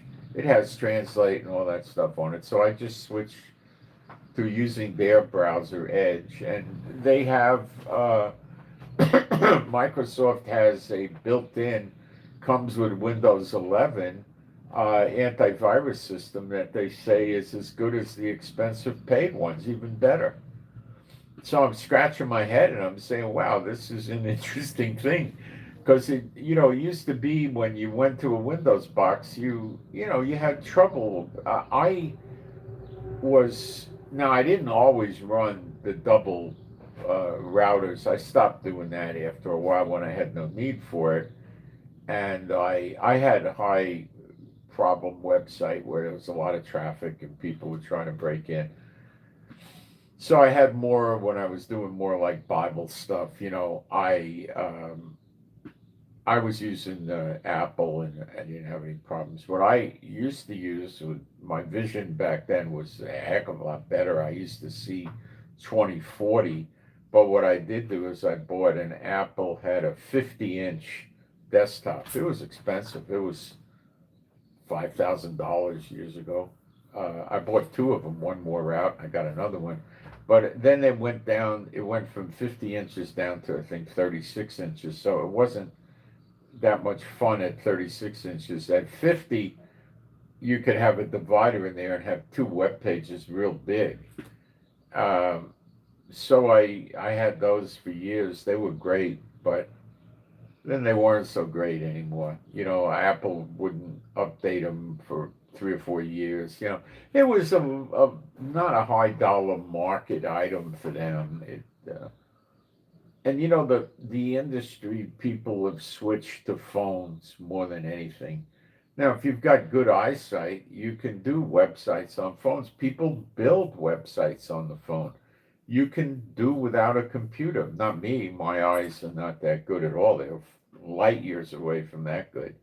I can't do it. But you could do it. A lot of people can, so they're using phones. Then you got flip phones, which make it easy. Still not for me, So if I got a 13-inch iPad and I hold it close, and iPad lets you expand the letters, and I'm good. Now, the Windows lets you do that stuff too. So it's interesting. I'm going to still stick with the iPad because I like the iPad and I use it, and the quality of the screen, it's an AMOLED screen now, which I don't have now, but the new one will be AMOLED. And it's got a very fast operating system. It's got great microphones. It's a good product. It really is. But I'm thinking of buying a cheap Windows box just so I don't have to have wrestling matches with the websites in Israel. Because I go to a lot of websites in Israel and it just doesn't, the Apple products get snared. And I don't understand, because Apple tablets, the iPads, are very popular in Israel. I don't know. I don't think the Windows tablets, which are cheap, you could get a tablet probably for $200, are going to work for me, because it's still going to cause the screen problems. And why you get all these problems in Israel? Because the programmers are crap. That's the bottom line. They're not programming right. They're doing a cheap job. And I don't know why they do this, but when you get a professional site like Amazon or eBay, do you have trouble? Not at all. You don't have any trouble whatsoever. Nothing. Or if you go to an airline, United, no trouble. Okay? You go to Israeli local sites, trouble. Have I ever tested it to go to local sites in America, smaller sites? Tons of times. Do I have trouble? No, not at all. It's the programming here. I don't know, they're like got retarded programmers or something. I don't know what they're doing. Are they using Arab programmers? I don't know what they're up to, but the programmers are terrible, and it doesn't work. They're all app oriented. Now, why do they do that? Well, they get less attacks if they're making an app only in Hebrew where you don't have a translate button, because it's harder for people to understand what they're doing unless you speak Hebrew, and they like that, which is discriminating against the Russians, the Anglos, people from other countries that don't have the fluency.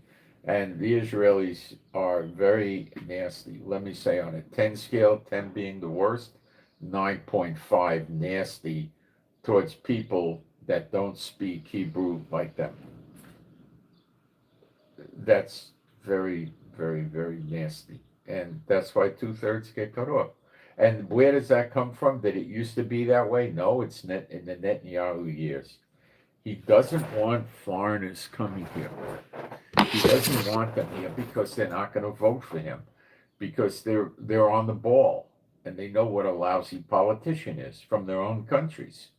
The people that are native born Israelis don't understand it, because there's one jackass after another, and they're used to having jackass leaders. So they have a bad economy. You know, I'm saying horrible things, but it's true. That's the bad news, you know.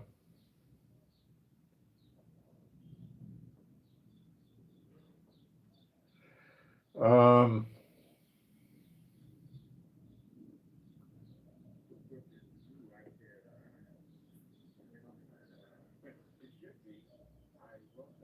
Let me shut. I'm checking the live stream for. Um,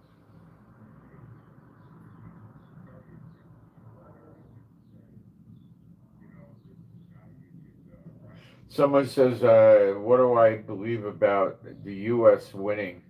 Uh, yeah, the U.S. is winning. The U.S. is more likely to winning. I would give it a 95% chance or something like that.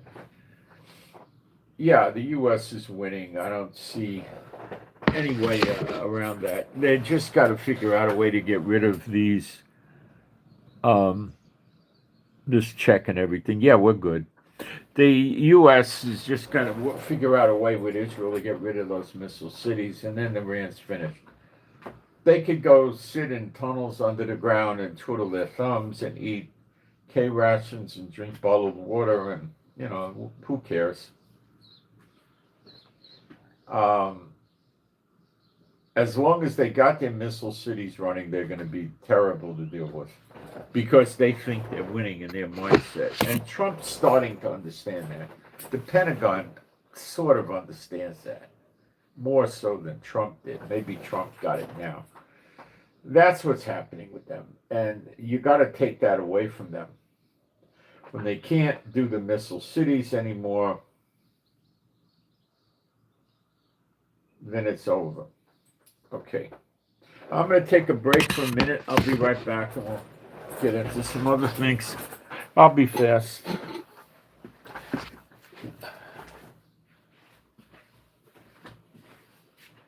I got to grab my phone in case we get a delivery.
All right. I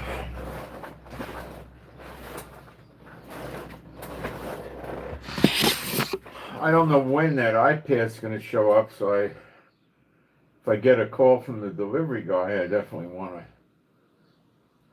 to get the call.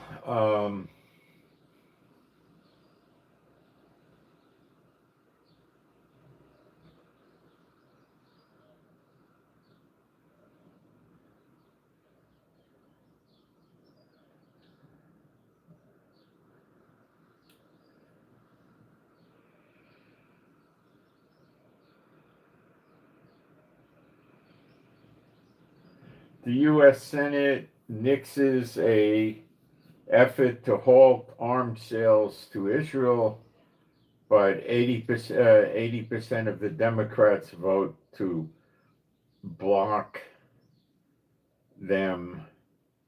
The number of Democrats backing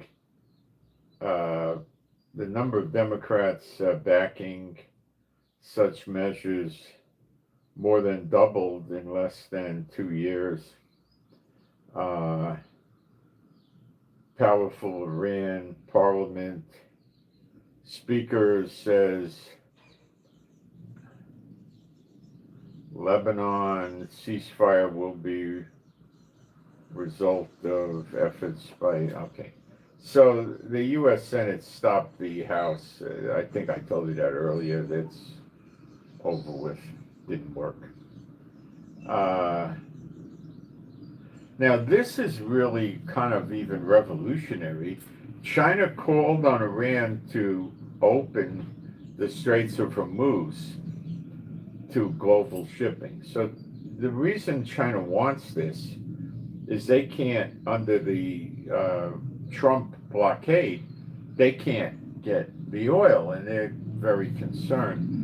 So they're telling Iran to cut it out. Iran is probably not going to cut it out because they're putting pressure on. They're hitting a pressure point with the world, and they're going to keep squeezing that pressure point to get what they want. And they want war reparations to rebuild their country. They want permanent guarantees of a permanent ceasefire. They want Israel to stop with Hezbollah. It's just, now they're going to not only say they want Israel to end the fighting with Hezbollah, they're going to want Israel to end the fighting with Hamas and let Hamas stay in Gaza with their weapons and run Gaza. That's coming, watch. They've already announced that. It'll be coming. And they're using the Houthis to close the Red Sea. You know, Trump can't just say, okay, no nukes and go about your business, Iran. You know, he's hitting the nuke fear button with people. That's why he's hitting on that. The people believe, oh, you know, we don't get rid of them, there's going to be a nuke and they're going to wipe America off the map, you know, and that kind of thing. Okay, God does not let people have a weapon where you drop it on a city of 9 million people and in 20 seconds they're all dead. There's no such weapon. If they had it, they would have nuked Israel years ago, many, many times. Many times.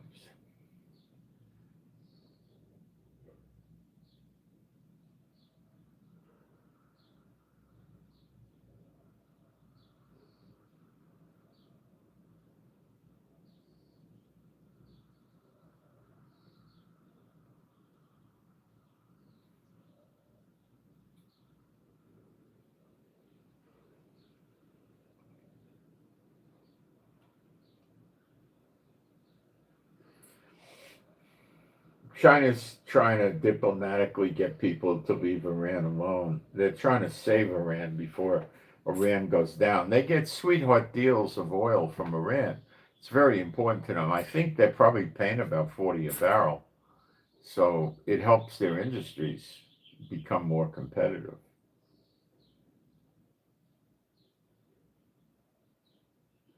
See, a big factory that's got, 25,000 people or something like that, is burning a tremendous amount of electricity.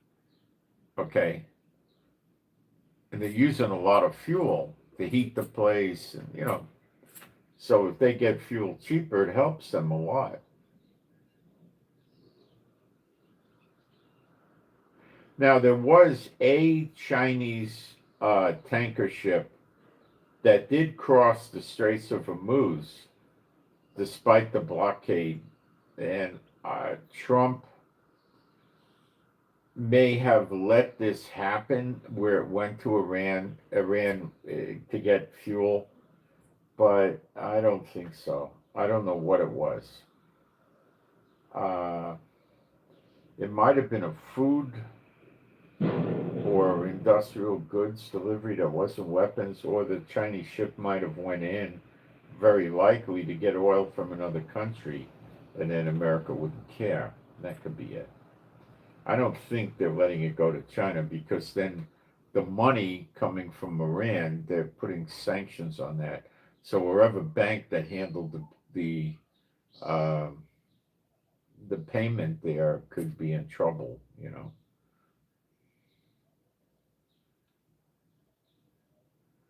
You got to send the money to Iran through a bank, okay? And I don't think they can use the SWIFT system to send it to an Iranian bank, so you got to go somewhere else.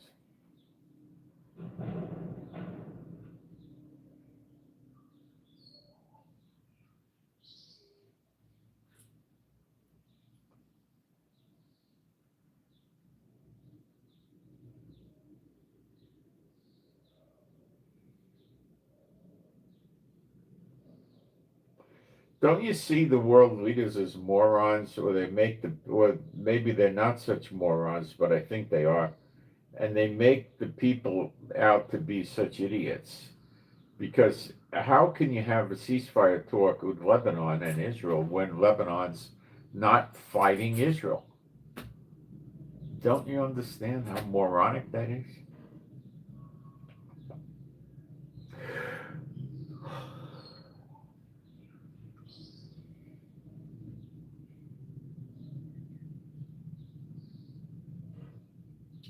So Trump is saying any of the go-fast boats, to use that term, that get near any of the American warships are going to be obliterated.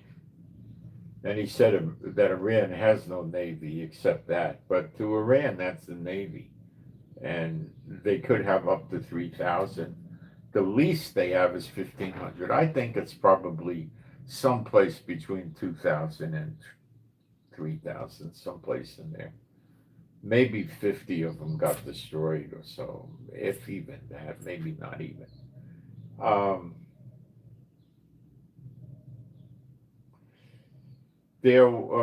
They've got images of a secret Iranian underground air base that got hit. Well, how secret could it be?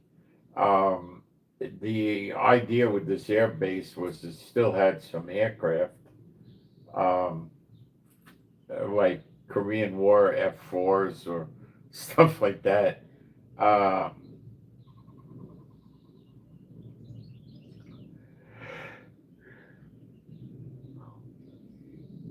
it was called the Eagle 44 base.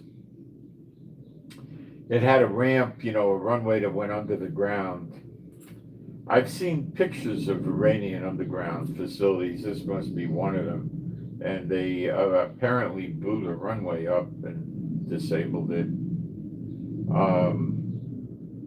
They were using it for drones and aircraft. They don't have an F-4 plane was spotted flying around Iran yesterday, I believe. So they still have a couple of those there. Look, if you sent 6 F-4s after one American fighter jet, F-15, F-16, F-18, F-35, Raptors, B-1s, B-2s, they'll destroy it in a heartbeat, all of them. I mean, it's just, you're talking technology that's 60 years old. It doesn't work. Technology at 10 years old is weak. 20 years old, forget about it. 10 years old is weak. You go back to the Korean War, it's a joke. It's like trying to take the United Airlines passenger plane and, rivet a machine gun onto the wing and start fighting. It's nonsense.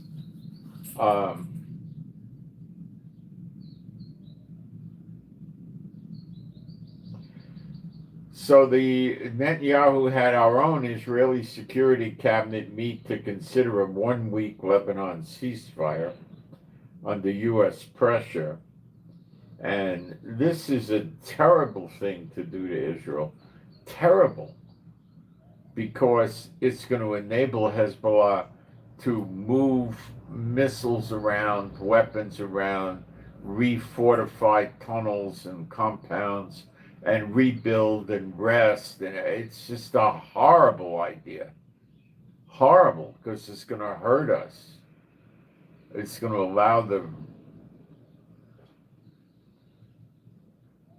rearming, reinforcing their armaments, rebuilding, resting. It's just terrible that he would do that, unless he's got an ulterior motive, which he probably does.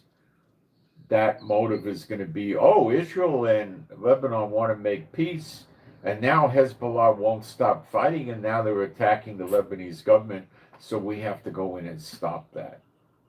If that's his game, it's excellent. And I think that's his game. You can see how easily that plays out, right? Okay. A 1-week ceasefire is stupid, and it's not going to give Hezbollah a tremendous time to rebuild. As a matter of fact, Hezbollah is going to keep attacking Israel, and Israel's going to say, as soon as they attack, Israel's going to counterattack and say there's no ceasefire. So it's moot. But it's not moot because Trump can get the impetus to attack Hezbollah. What we're hearing is that Hezbollah regrouped after the pager attack, and we never finished them off back then. We should have. But Netanyahu doesn't like that. He likes to leave them around to attack Israel again another day. He could stay out of jail.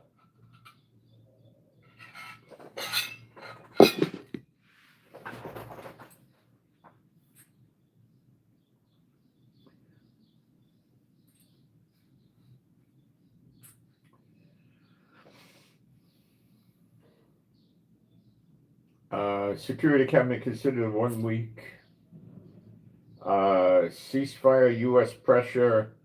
U.S. claims it didn't ask Israel to hold fire at Hezbollah, but would welcome truce as part of Lebanon talks. IDF chief says South Lebanon to be kill zone for terrorists, and 5 soldiers are wounded by a Hezbollah attack. No one negotiating with Hezbollah, and that's the stupidity. So how can it be we're attacking Lebanese targets?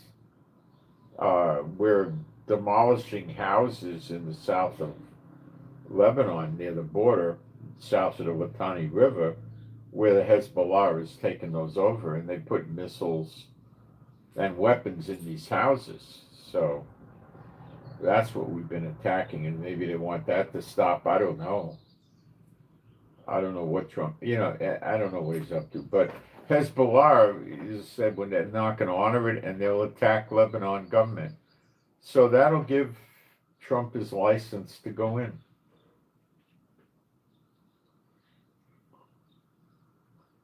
Not legally his license, but, morally, ethically, that sort of thing. Now, this is really something that you should take note of big time. World War II, you were not able to get cars, like after Pearl Harbor, till 1945 plus a few months, because the car manufacturers, which back then would have been, Chrysler, General Motors, Ford, and there were a few others running around, Studebaker, I can't remember everything else, but they had several, okay?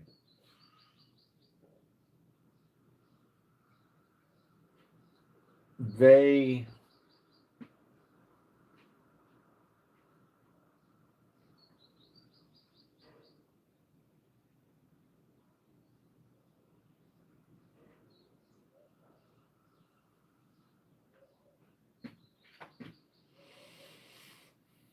were making equipment for the U.S. government.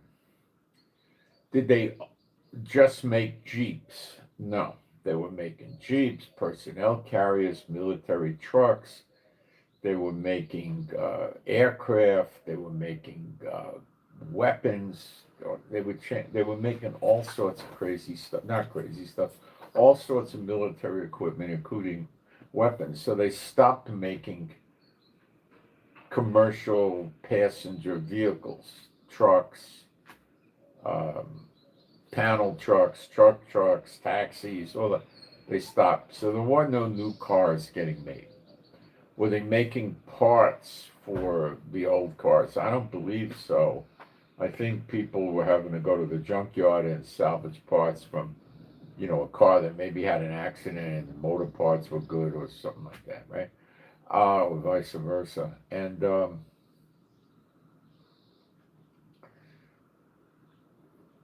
so after the war, then Ford and General Motors and Chrysler and Studebaker, they switched back. Now, Studebaker was running around till the late 70s, I think. They went back to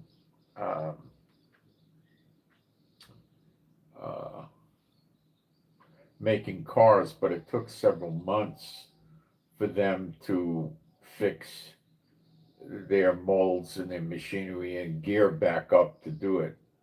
Now, I don't remember very many people buying a 1946 private car. I don't know if they had them. I know 47 they did. And I know 48. My father bought one in 48, a Studebaker, a green one, I think it was. I think it was called a Hawk or something like that. And then he bought a Pontiac in 54. That was a nice car. It was a Chieftain. That was a good Pontiac. He got a lot of good use out of that. And then he started buying used cars. He didn't see the point of, he didn't want the cars busted up on the streets. And back in the early days in New York, there weren't very many cars, and you were able to just park on the street, and people weren't banging into your car to get out of the parking spot and stuff like that. So that's what they did.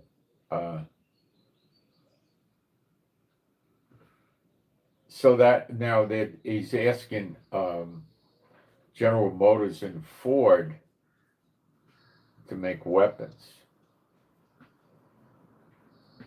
Now, we haven't seen that since World War II. That in Vietnam, they probably did do some weapon manufacturing during the Vietnam era. Vietnam era started a little bit around 63, 64 and went to 73. It didn't really crank up till about 66, I think, 65, 66, 66, 67, 68, 69, it was roaring. It was going crazy, gangbusters, Johnson was drafting 100,000 soldiers a month, 100,000 a month. They were boom, boom, boom, boom, churning them out. And back then, the drill instructors were able to punch the people. They'd punch people in the mouth. If they opened the mouth to them, they'd punch them in the stomach and the ribs. They would go violent against them. Now, they used to train a lot of them in unarmed combat, and they were extremely physical fit. But I know there were instances of people that knew martial arts and boxing that kicked the crap out of the drill instructors. Now, some of the drill instructors would take the beating because they're not by themselves. There'd be other drill instructors around. So the guy would get a couple of good punches, 3, 4 punches in on the drill instructor. Then the others would come and they'd jump on him and they'd beat him really bad. And they'd let it go sometimes, but generally they'd put him in the system and he went to jail. but not always. Sometimes they just got away with it. And guys would do that as a way to get out of the army. They got drafted and they saw how horrible it was. They didn't want any part of it, you know, and they did that. You know, what they do in the military of America is mentally ill. Okay, it's a psychotic military, and it's all about kill. Okay, that's not biblical. It's just kill, kill, kill. The idea is if you're a Satan bot transactional president tells you to go kill a certain race of people or a country of people, you go there and kill them. Well, that's not really biblical, is it? So they do abrupt get you out of your civilian mindset. You come in and they shave everybody's head. So they start you looking like you're a pawn. Everybody's a nothing. And then over 6 to 8 weeks, they break you down where you can't even remember what it was like to be, well, you can remember, but your life as a civilian is over, you know. You don't spend the end of the day and get your feet up on the couch and pop some popcorn and watch TV. You're sleeping in bed with your rifle, and they come in the morning at 5 o'clock and bang a garbage can to get you out of bed. I mean, it's just ridiculous. Everything is running here, running there. You're a moron, you're an idiot. And then by the end of boot camp, you're a killer. You know, everything is about killing, killing, killing, killing. The Israeli military doesn't work crazy like that. They put them under pressure, and but nothing like that. In other words, in the Israeli military, do they make their bed and bounce a quarter off it and stuff like that? No, not in the least. It doesn't exist. They got to clean their bed, and but nothing like that. They can't have their barracks as a pigsty, but nothing like the Americans do. Do they practice marching in Israel? Oh, about 1/10, maybe 1/20th, the way they do in America. It's just a pittance. Hey, left, right, hey, they don't do any of that, do they have all these different uniforms? And no, they don't do that stuff. They don't do it. They don't do it. Okay, do they run obstacle courses and stuff? Oh, heck yeah. Oh yeah, all of that stuff. But they don't get involved in the stuff like America does. It's pretty insane, what they do. They put you through insanity. Now, what happens after that? Well, if you're going to go to fight, you're going to go into advanced infantry training, which is even more months. Are they as bad as basic training? No, but they're still bad. And what happens is after a year or two in the military, and you become like a corporal at least, or a sergeant, then they start treating you way differently, And if you re-up and you're like now some kind of master sergeant or something like that, the officers are still going to come down on you if they want to, but they're dealing with you on a whole different level. You're not, and you got privileges. You got a non-commissioned officers club you can go to, which is not like officers club, which is really nicer, but it's nice enough, and you can get better housing. They treat you differently. You start making a little money and stuff like that. All right.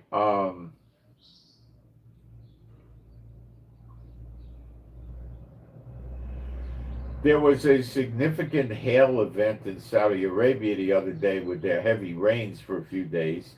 I think it went from the 13th to today or yesterday or something like that. It was around the 13th of the month. People are saying they had like waist-high hail. I don't know about that. But I did see pictures of a lot of hail. They had a lot of hail, a lot of snow, flooding and rain in the desert. That's from my people yet to come.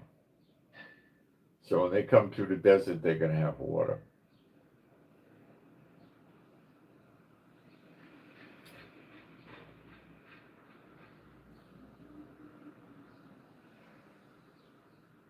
It was, I'm sorry, it was the 11th to the 13th. That's when it happened. Sorry.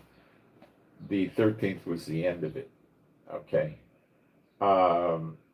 Heavy rain, flash flooding, strong winds, and hail across multiple regions, including Rydia and the eastern area.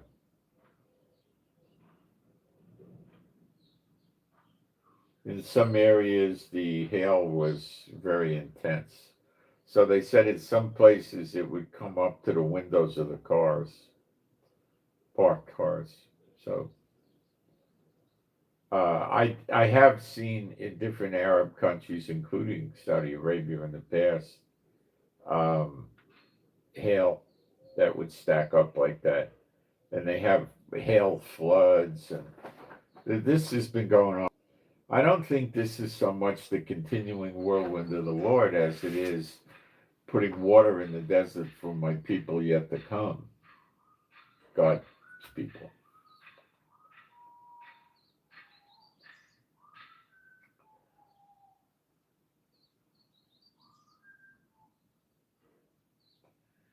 Like a river of ice or a river of hail. Yeah, we've had this in years past, recent years, very recent. The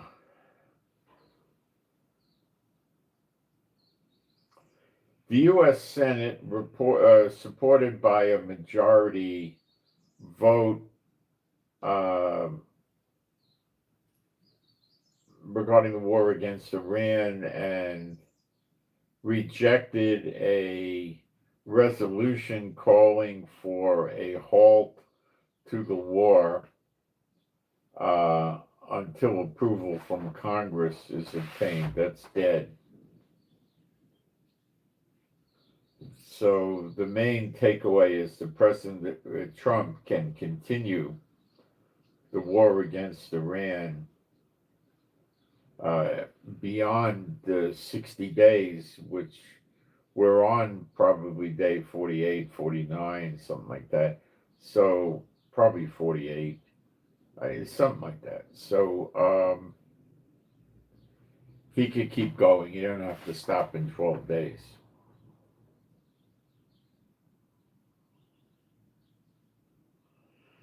And it could be a sign that Trump intends to really dig deep. I can guarantee you Trump's reasoning is clouded out of the desire to get the oil, which to him means get the money. I guarantee you his thinking is clouded right now.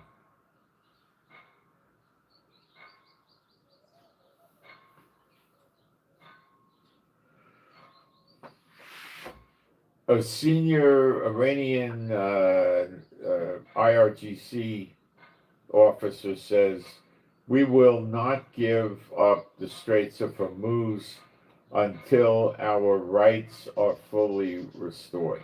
Our right what? Their right to kill people? They're a death cult.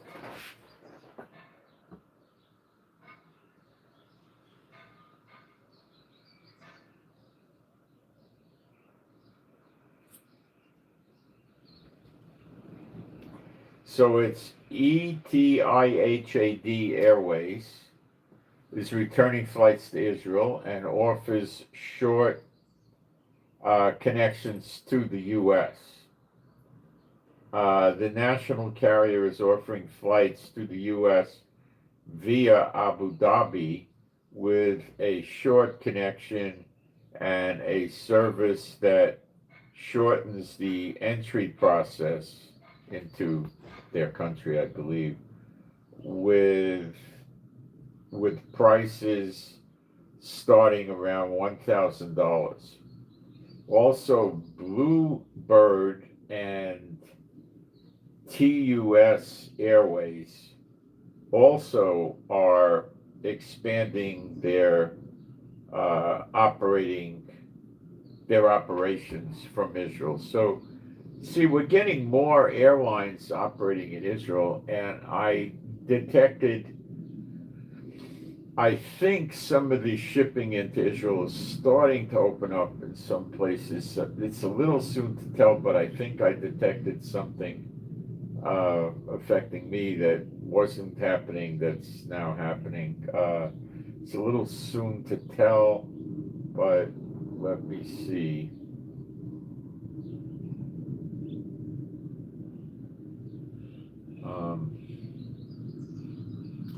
I'll have to just let it run its course and see what happens. I'm not sure.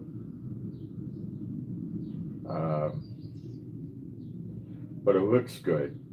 The more and more of these airlines that open up, the more and more we're going to see stuff in cargo. Now, there's only going to be a limited amount of airlines opening up, I think, because there's not that many people that want to come and go out of Israel.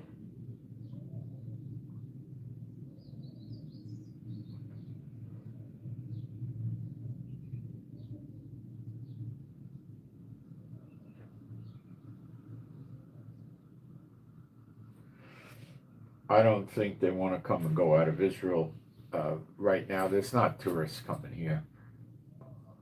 And yeah, there's a certain amount of people want to leave Israel.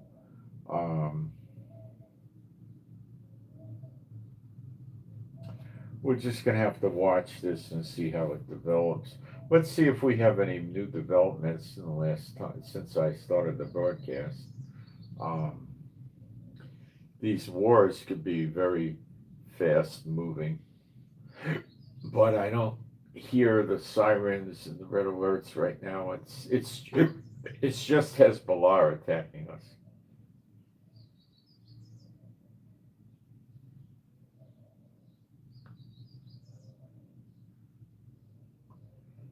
Oh, China's warning America about Iran and that nonsense. China's my take is they don't like this idea because they're getting in the hot seat, because they're starting to have to worry about where they're going to get oil because of Iran, and they don't like that.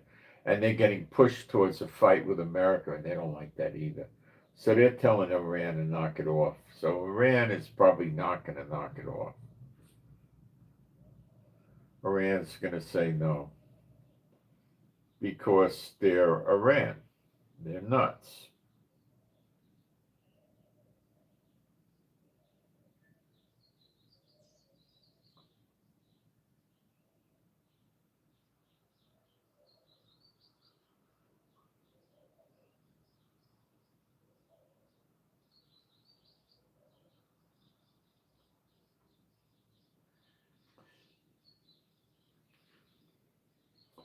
No, I'm not really seeing anything.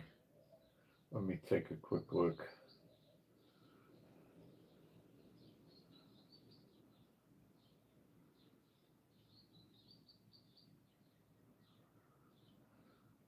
Nothing here, nothing here, nothing.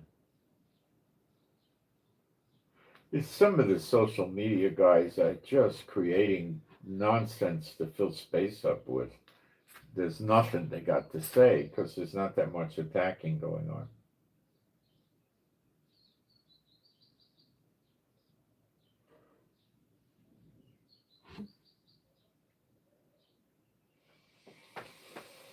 Nothing there. Let's try some Hebrew, see what I got in Hebrew here.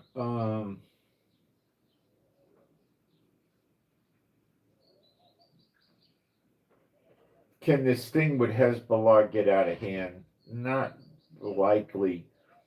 The fear there is somebody occupying Hezbollah would be scary to Turkey.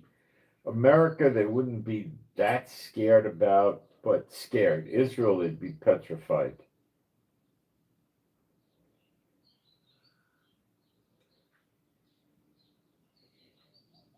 Israel puts an airstrip in Lebanon, maybe 200 miles from the Turkish border, or 120, or something like that, where Turkey couldn't really hit it with missiles.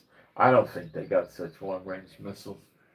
And the flight time from our jets into Turkey would be minuscule, a few minutes. Then it's death from above with the bombs. They don't like that.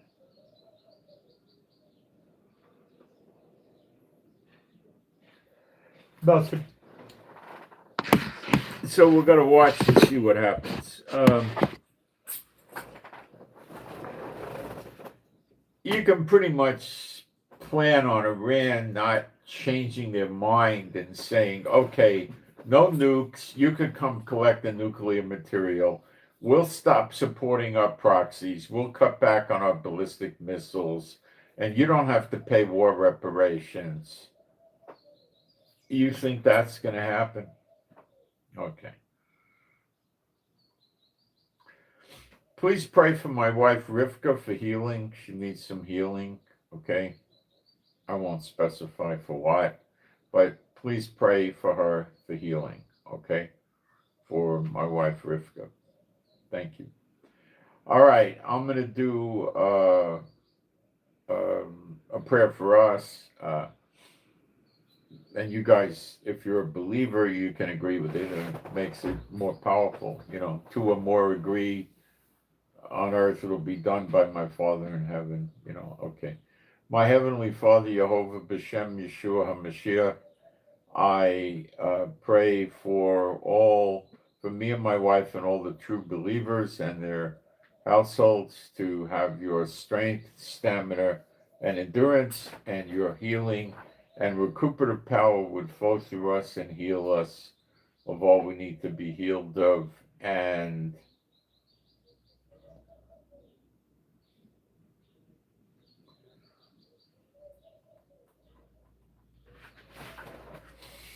I pray for our animals and pets and ourselves to be safe and secure and happy, healthy, and whole. I pray for the peace of Jerusalem. And I pray for those of us that are needing to find work of any kind, jobs or otherwise, that we find it. And if we need to find clients and customers for what we do, we find that too. And that we have adequate finances for our needs plus some extra. And I pray that I can make better videos and they'd be more enlightening and better, and more people would see them, including the right people that the Lord wants to see them.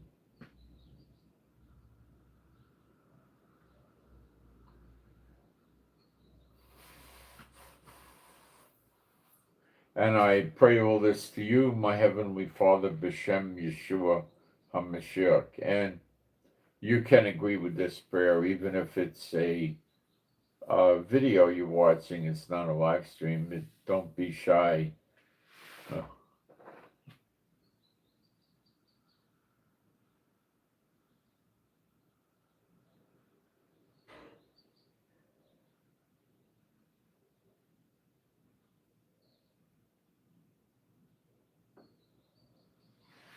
Okay, I'm gonna do some spiritual warfare. B'Shem Yeshua HaMashiach, I loose from me and my wife and all the true believers in their household any witchcraft or sorcery from unclean spirits or people serving unclean spirits directed at them. Anything they own, possess, or control is set their hand to their household, any of their animals and pets as well. All these things are cast null and void for all time, no value, no effect forever. B'Shem Yeshua HaMashiach. Okay? And you can agree with that. I'm going to do another one. B'Shem Yeshua HaMashiach, I cancel and make null and void for all time any witchcraft or sorcery by unclean spirits or people serving unclean spirits designed to stop people from giving me offerings. All such, and I also bind or prevent or loose or stop any witchcraft or sorcery designed to make this the video and my other social media notices be seen by fewer and fewer people. That doesn't work anymore, and many people see it. And I submit this to you, my Heavenly Father, B'Shem Yeshua HaMashiach, and you can agree with that. Now, if my Heavenly Father, Jehovah, I command any unclean spirit inside any person in any of the families of the people I'm praying for, that these unclean spirits would immediately depart from these people, never return unto them again. Now, B'Shem Yeshua HaMashiach, and you can agree with that also. In case we've got family and they're getting the people to serve the unclean spirits, let's reverse that and see if we can bring them back. One of the things Satan does a lot of is he gets your family to serve him or to serve the unclean spirits, to keep you isolated and make your life harder. Okay? Now, understand, when you demon toss some of these people, they could have had that same demon in them since they're 2 years old or even from birth. And that's their great friend. It's really an enemy trying to destroy them, but they think it's a great friend. Satan said, King David said in Psalms, let Satan stand at the right hand of his enemies. Well, that's where the right hand is your consigliere, your advisor. So he's saying they should be advising my enemies, because Satan's such a destructive piece of crap. All right, so these people, and they got names like Yay and Ray and Yehu, and they're all destructive pieces of crap. Just so I make myself perfectly clear. Okay? And look at me, here's Moshe. Lightning bolts, 100-pound hailstones. Nope, sorry. Satan has no power like that. So sorry. He's just a schmuck in and out. All right. So when you toss them, they get really scared, because they start realizing that the Bible is true. And they've been fed a line of crap. Just to use a bad example, imagine that Satan is throwing the Holy Spirit out of you, how scared you'd be. It can never happen. It never happened, never will happen. They don't have that power. But I'm just creating a story just to give you an example, not that it would ever happen. That's how scared they get. Now, when you take it further and you get into Luke 10 stuff and you bind them from going back into this person again for even a year, or appearing to this person or communicating with this person, well, for a year, that puts them in extreme psychiatric craziness, because they don't know what the heck happened. And they don't know what to do. And they're getting scared. And they're not going to turn to Jehovah, because from their perspective, they don't see believers like us. They don't see believers, Mark 16:17, these signs shall follow them that believe in my name, they shall cast out devils. That doesn't happen with them. They don't understand that. Okay, we do it. Now, I wish there was 400, 500,000 people that were doing it like us. Satan and them would be pulling their hair out. They wouldn't know what to do. Every time they went in, somebody'd be getting tossed again. It wouldn't work, Anytime somebody, acted like an espot, they discriminate against you in business, toss them, toss the whole company. You toss, they fall apart, But Satan's the God of this age, but this age is closing. So Satan doesn't have what he used to have anymore. Once we hit in recompenses, it's the payback. Payback to those that were doing bad against God's people. And that affects the unclean spirits, because we wrestle not against flesh and blood, but the powers of the air, which are the demons. They fly around. Where the birds go, that kind of thing. They know. All right, that, the air, where the birds are, where the sparrows and the the parrots and stuff. Okay, so what happens to them is they go into complete freakout mode, and they're not going to go to Jehovah. Jehovah has this set up just beautifully. They're not going to go turn to Jehovah because they see believers. They look at the church people and they think those are believers. They don't understand. They're not. Okay, and they don't know what we're like. Okay, they get confused and they get scared. You take their gods that they feared dreadfully and throw them out of them, they go nuts. Okay. Um,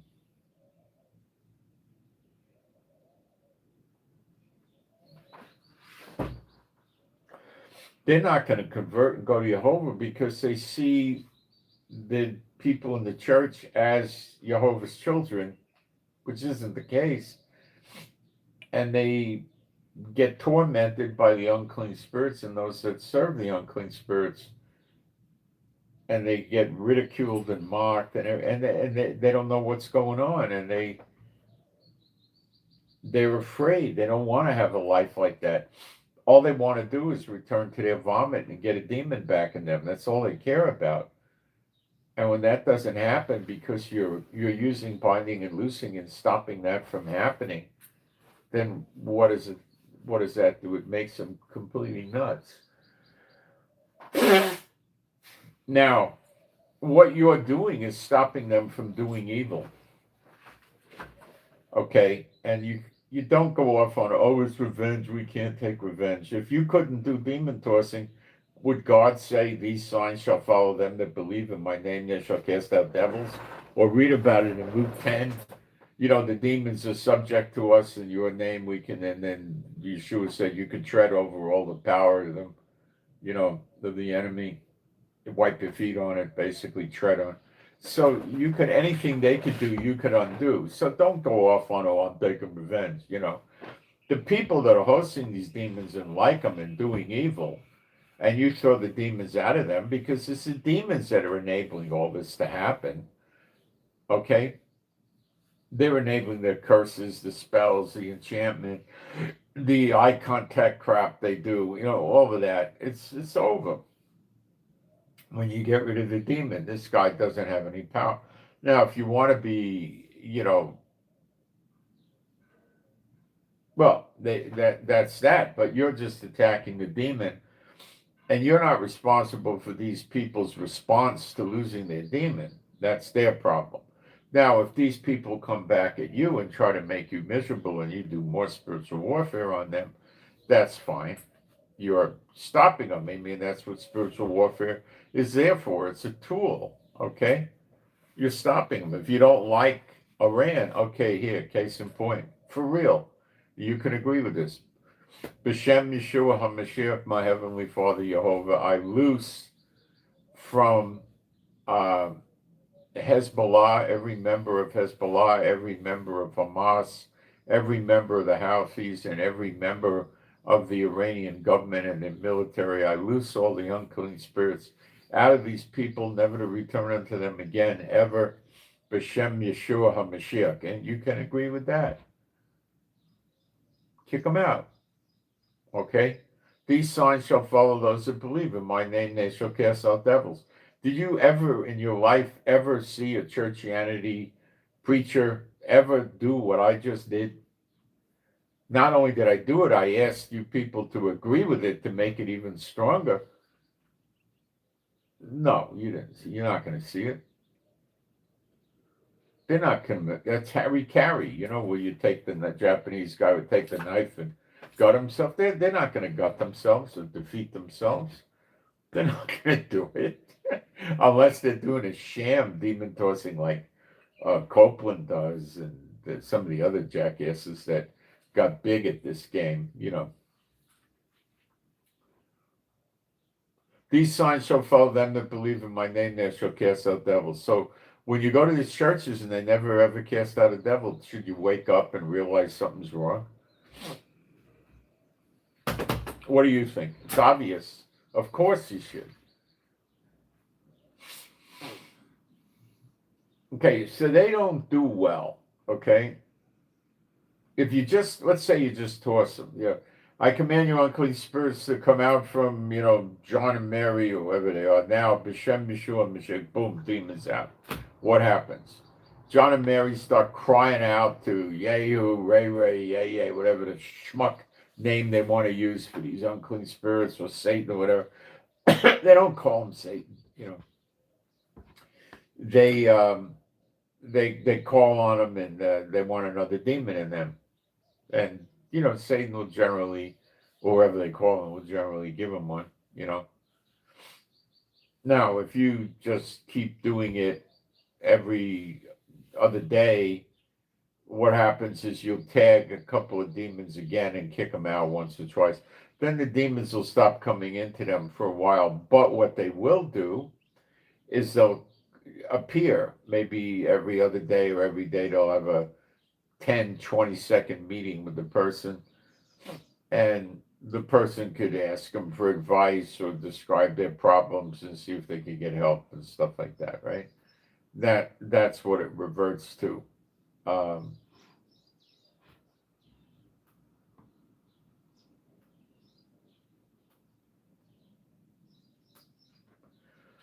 Okay, so bottom line is these people generally crack up when you demon toss them, and you do it right. You tread over all the power of the enemy. Why should I let them have another demon come back in and come right back at me again? Let me block the demons from coming back in this person. Let me block the demons from communicating with this person. Just cut this person off from the demons, and then I don't have to deal with this idiot anymore. Then what do? They go nuts. If that person seeks advice or help from another person serving the unclean spirits, you could say, well, if they go to another person for spiritual help of an evil nature in the next year or whatever period of time, the next 6 months, continuously, as soon as they approach this person, I command the unclean spirits have to come out of the person they approached, B'Shem Yeshua HaMashiach, for the next 6 months or a year or whatever. That stops that too. So they get stranded, and what does that do? They're not going to be able to hurt you anymore or bother you or waste your time. They rarely ever hurt you. They just waste your time. Make you weary. That stops. So you've got the dominion. What did the 70 say in Luke 10? They said they came back. Even the demons are subject to us in your name. Subject, submitted to us. You can tread over all the power of the enemy. Anything they can do, you can undo. They're weak. Okay? Once you know this, the jig is up for them. But there's so few people that know it. There's so few people that want the true gospel. They don't want it. They want to walk around, all you got to do is know Jesus. And then the Catholics tell 1 billion people, all you got to do is be baptized in the Catholic Church, right? So you can go around sinning all you want, just ask God to forgive you of your sins. Once saved, always saved. And with the Catholics, you go to the priest and you call him Father. And then Yeshua said, call no man Father. You call him Father and you confess your sins to a man. And he tells you to go say a bunch of Hail Marys or something like that. And everything's okay. Well, it's not. It's a joke. Okay, it's a cruel, mean joke on the part of Satan and the demons. All right, but when you start turning it around and dumping it on their head, they don't like it so much. But nothing, it says also in Luke 10, but nothing by any means shall harm you. The demons can't come back and hit you or do anything to you or harm you.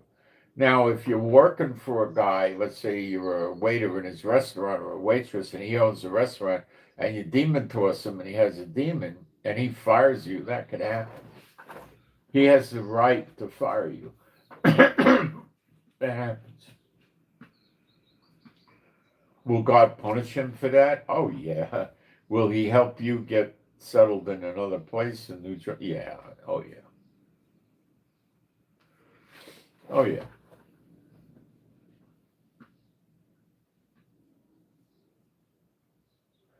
So you're not walking in the true gospel unless you're doing your spiritual warfare and tossing demons. These signs shall follow those that believe.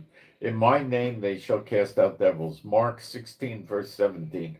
If you're not doing that, these signs shall follow them that believe. You're not those that believe. You're fearful. And the fearful don't get in New Jerusalem in Revelation 21 and 22. They stay outside with the liars and the abominable and all that. The fearful people don't know the Lord. Okay? There's a lot of people that think they're believers and they're not. It's not hard to be a believer, but there's these people, a lot of them like the Bible. They like the idea of, believing, but there's doctrines they have a lot of trouble with and they don't agree with, and they don't want all the gospel. They just want the doctrines they like. Like there's millions and millions that don't want the Jews. They want to have a faith system without the Jews. The Jews were what? The kings of Israel, the prophets, the apostles. Elijah and Enoch are Jews. Apostle John's a Jew. The anointed prince in the next temple's a Jew. They want all this stuff, but they don't want to. They cut things out they don't like. Okay.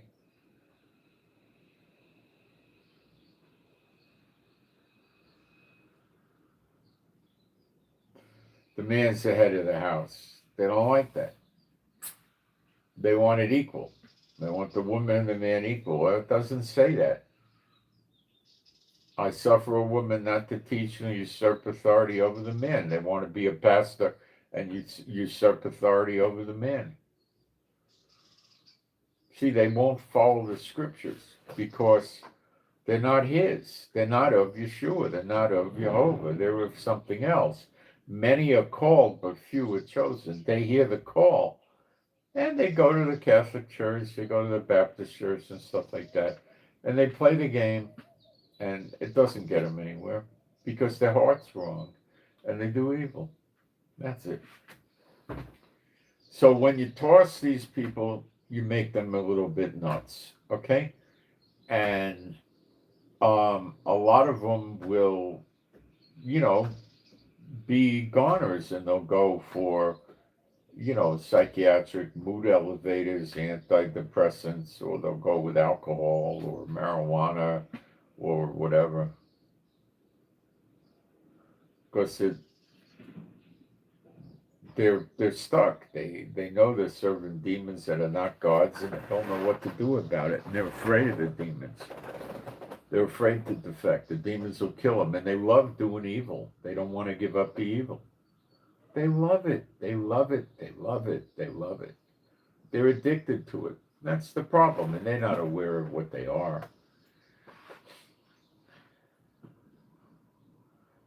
So that's what I got, and I hope you got something out of this. Please keep praying for my packages. It's we got a critical thing of herbs that my wife needs, and I don't even know where in this system it is, but things are getting encouraging with the packages, so it's looking better. But okay, guys, so I send my shalom to all those who love Yeshua HaMashiach, and I'm out. Thanks.